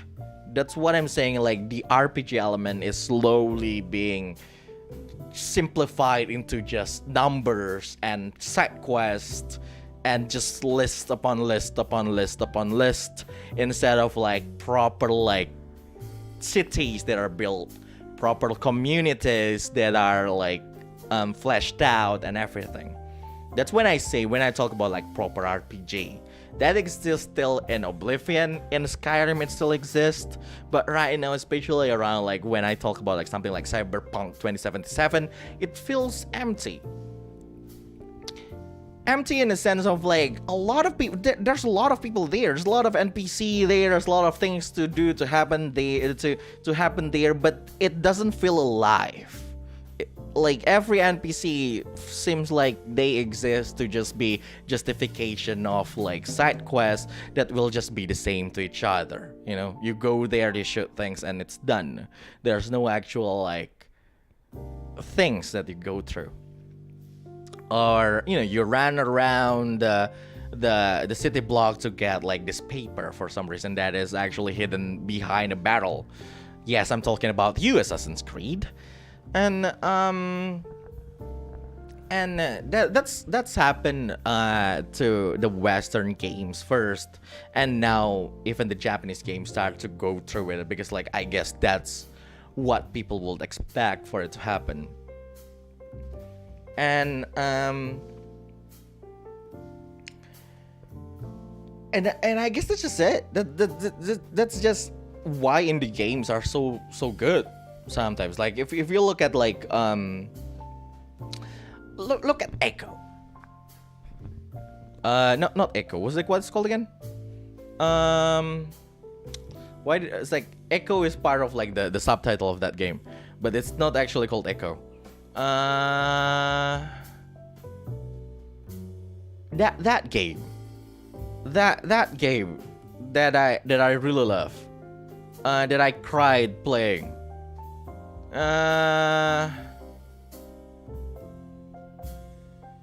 What's it called again? Let me look at the opus. Echo of Starsong. Opus. Echo of Starsong. Look at the opus. Like the world is clear, going through like the limitation of each like store, for example, like and the situation like around the planets actually came from like the lore of each planet that exists, and like the world that is created, all the rules that is created actually go around this really compelling story about like something, and they all just serve that one story. Even the gameplay do. And like everything is just simple, you know. It's just writings, and it's just this simple story. There's not even like voice act at the start. Right now, there's some voice. There's voice act, and you know, it's voiced actually right now. But like before, it's not. That's like, it's a relatively small game compared to AAA stuff. But it still exists. Like the role-playing game element is still there, where you actually like you actually play a role. You put yourself into the character in that game, and I guess that's how it is. That's in the end, it's like in the end, like the smaller companies or like the indies are starting like to pick up the pace. It's the same as like, for example, look at Undertale, right? Undertale, the mechanics serve the story. It's not about like making a story to justify going to one point to the other point and meet the boss.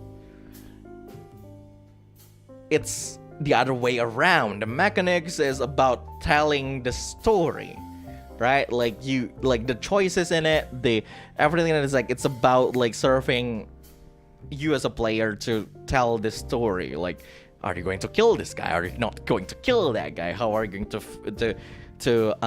resolve this conflict and everything? It's like it's something like that. It's like that choices. Like if I'm talking about like RPG, generally. If we're talking about like other genre, for example, like action genre and everything, there's just not much challenge these days, right?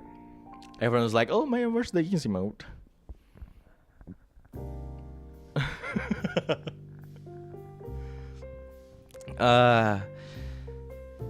And yeah.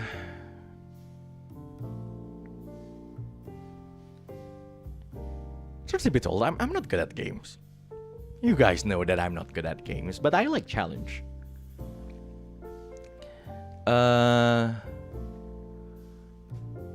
I like when games have challenges, even though sometimes I just don't finish the game because I'm too, you know, I don't have the time to get good.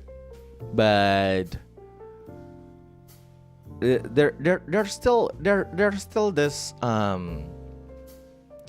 when a game is good, especially action game, you can see like this excellent like level design and everything. And that's sometimes what's missing from the bigger games, because like sometimes the bigger games focus more on that, you know, constant reward. You know, like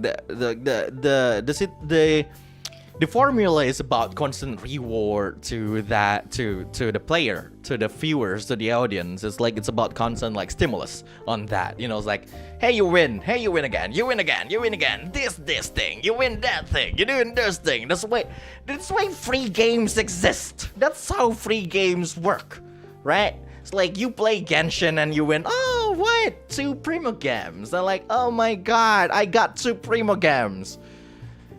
That 2 Primo Gems doesn't have any value. And you keep having like the reward again until you have like the small rewards until you accumulate everything.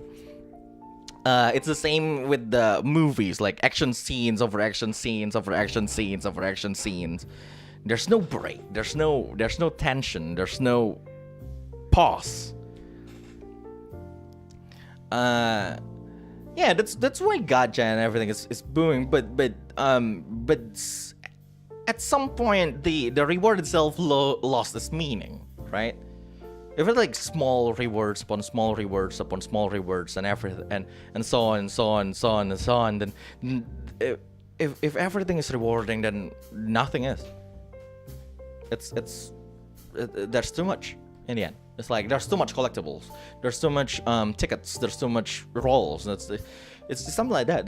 That's why gacha games have like really small, chances to get like really big ones, because like they need to keep rewarding you with the small stuff. That's what happened to the Western games now, or like the big AAA games like Western or Japanese or any from any region, I guess.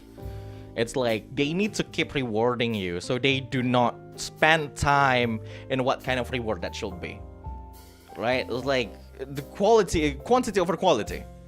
So like no one take like stage design seriously anymore. It's like, yeah, no one cares about like proper stage design or like really intricate puzzles and everything. It's like the puzzles in God of War Ragnarok, it's nothing. There's no puzzle in God of War Ragnarok, because they need to keep like rewarding you with the answer. They made the NPC talk about the answer all the time. Oh, maybe you should try that. Maybe you should try it. It's like, no. It's like it's not rewarding. Then it's the same way as when you're like, when it's like when you're cooking and your mom is behind you and telling you what to do. Like there's no actual feel of fulfillment there. That comes from like the need to keep on satisfying the players, right? Like there's no challenging puzzle anymore. I haven't seen any challenging puzzle in non-puzzle games for the past years. And when I say years, like really long years. I haven't seen any puzzles, even though the franchise is actually built upon action and puzzle, right? Tomb Raider, God of War, Uncharted, like all the newer like titles don't have proper puzzles. They're all just too easy. It's either easy or just filled with hand-holding.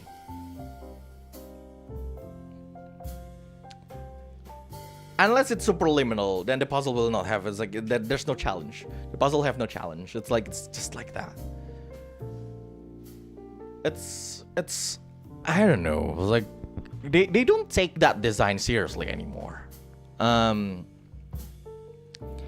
It's not exactly what they kept on testing.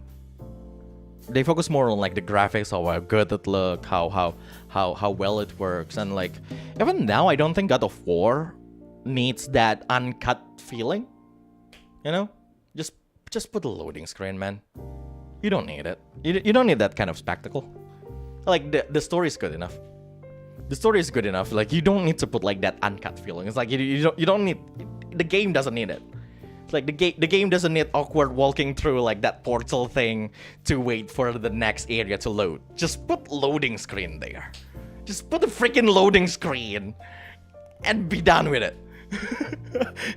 It's like we don't. It's like like it's that kind of focus that I get. That I think it's like.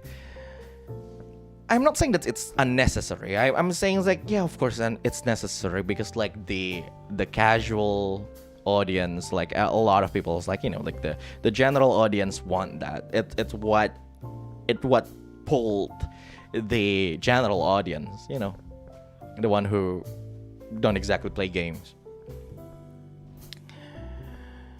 But for gamers, it's like, man, it's like it's still good, but there's a lot of things that we need to compromise until now. I don't know why. It's weird. I'm not exactly optimistic about games. I mean, I'm optimistic about like indie games, so that's good. It's the same as the ND. I'm sorry for ranting about this. I'm sorry for ranting at 2 a.m. Like at 1:30 a.m. I don't know. It's the same as the ND, man. It's 5 years like that. It's like, oh, fucking motherfucker. Seriously? 5e sucks this day. It's like, seriously. At first, like, if you're just talking about the core rule books and like a few expansions after that, they're good. But like after that, it's like it sucks. You know, like there's no actual separation between classes anymore. Races don't exactly matter anymore. If you're just going to do that, just make a Fabula Ultima. It's like since the start. You know, like seriously, if Fabula Ultima was like that's one's like it sucks. It just sucked, man. I don't know. I don't exactly like 5e anymore. I like it at the start, but these days, man. Like there's no limitation. Like if there's no limitation, then there's no actual separation between classes. There's too many useless things, I think, at the end of the day.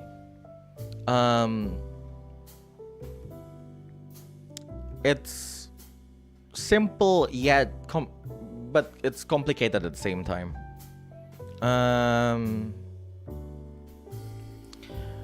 Yeah, it's like 5e.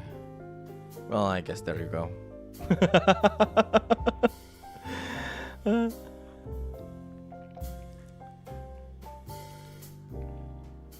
Fabula Ultima, said Reza when he read it, and he weren't kidding. I know. It's everything, so then it's nothing. I know. It's like I think 5e is just 5e these days is just trying to do everything at once, right?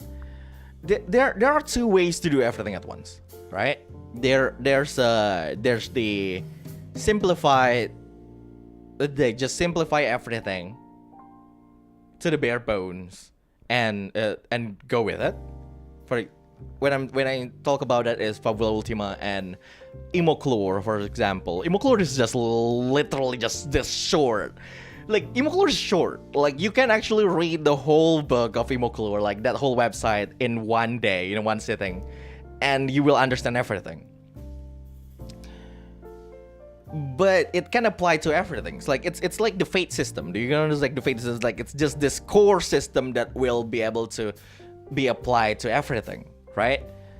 Or you can do it the 5e way. That is just keep on making rules and upon rules upon rules upon rules upon rules to include everything. That is the most inefficient way to make a system. That is the most inefficient way to make a system. If you are going to make something that's it's like the problem with the end is that it's not exactly what's called again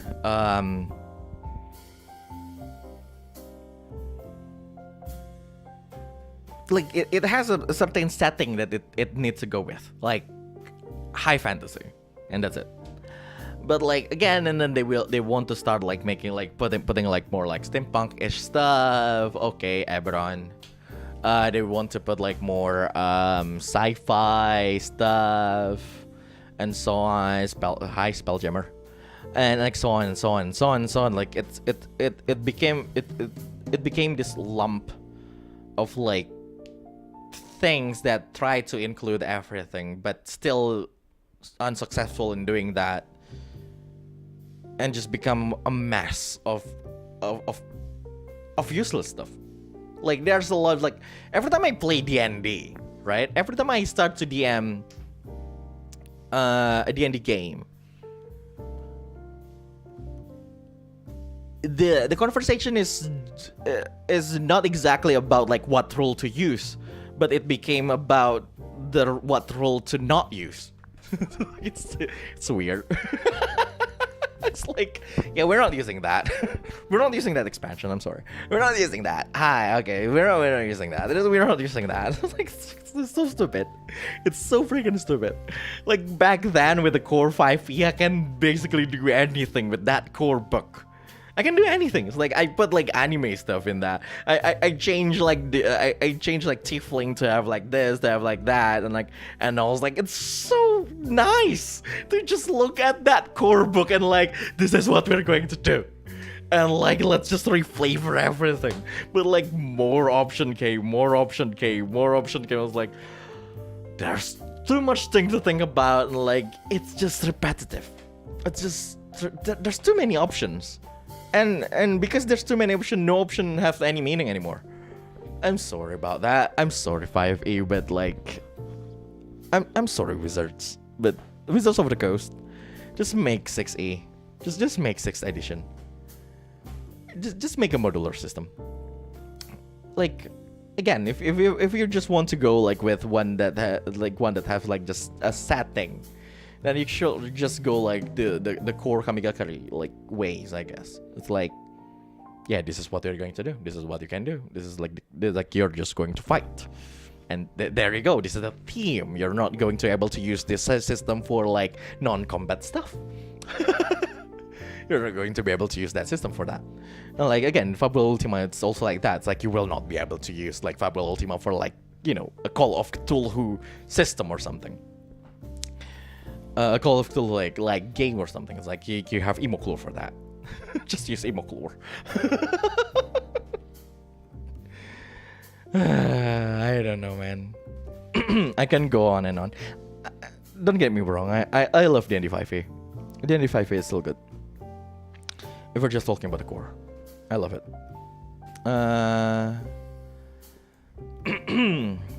So yeah.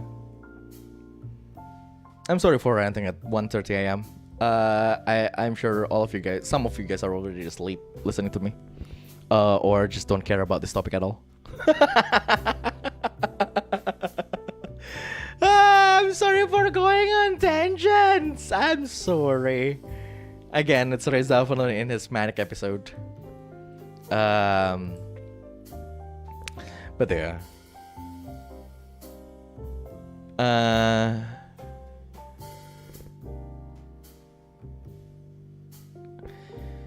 One thing that I like about like this whole thing, if we're talking about like everything, like, you know, broadly again, you know, movies, games and stuff, and like TRPG and all. It's nice to see people who actually agrees with that kind of vision, with that kind of like opinion. It's like, oh yeah, well, yeah, the bigger ones are starting to fail. They have the formula that, like, you know, starting to get like oversaturated and all, and because of the technology, if we're going back to that kind of stuff again, because of like the advancement of like this technology, the evolution of like all the stuff that we have, smaller creators start to have like the platform where they can actually do their own thing, do what they think is right, do what their ideal, to show their ideals, and that's nice. That's just nice. Like smaller TRPG systems, indie movies that are really good, indie games, smaller singer-songwriters who just do things on YouTube or like releasing their songs on Spotify, and yeah, and the people who don't usually have like, it's not like they don't usually, it's like the people who didn't have the platform, if they exist back then, years and years ago,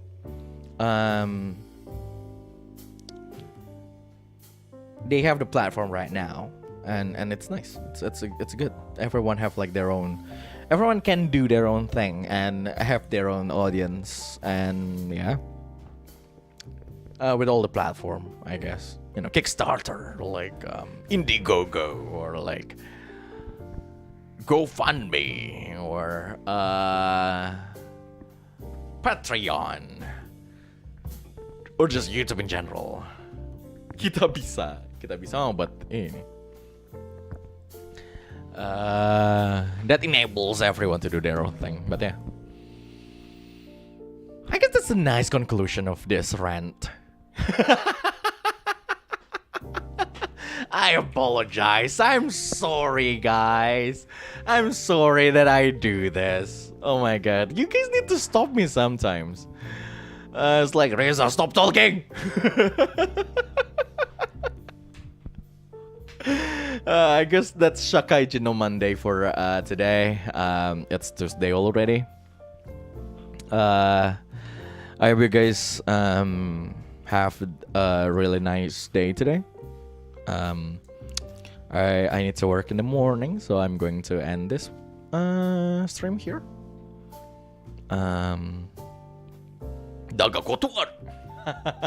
It's Monday no more, exactly. And yeah, my face cam is already below 10% battery too. Then yeah, we talk about a lot of things.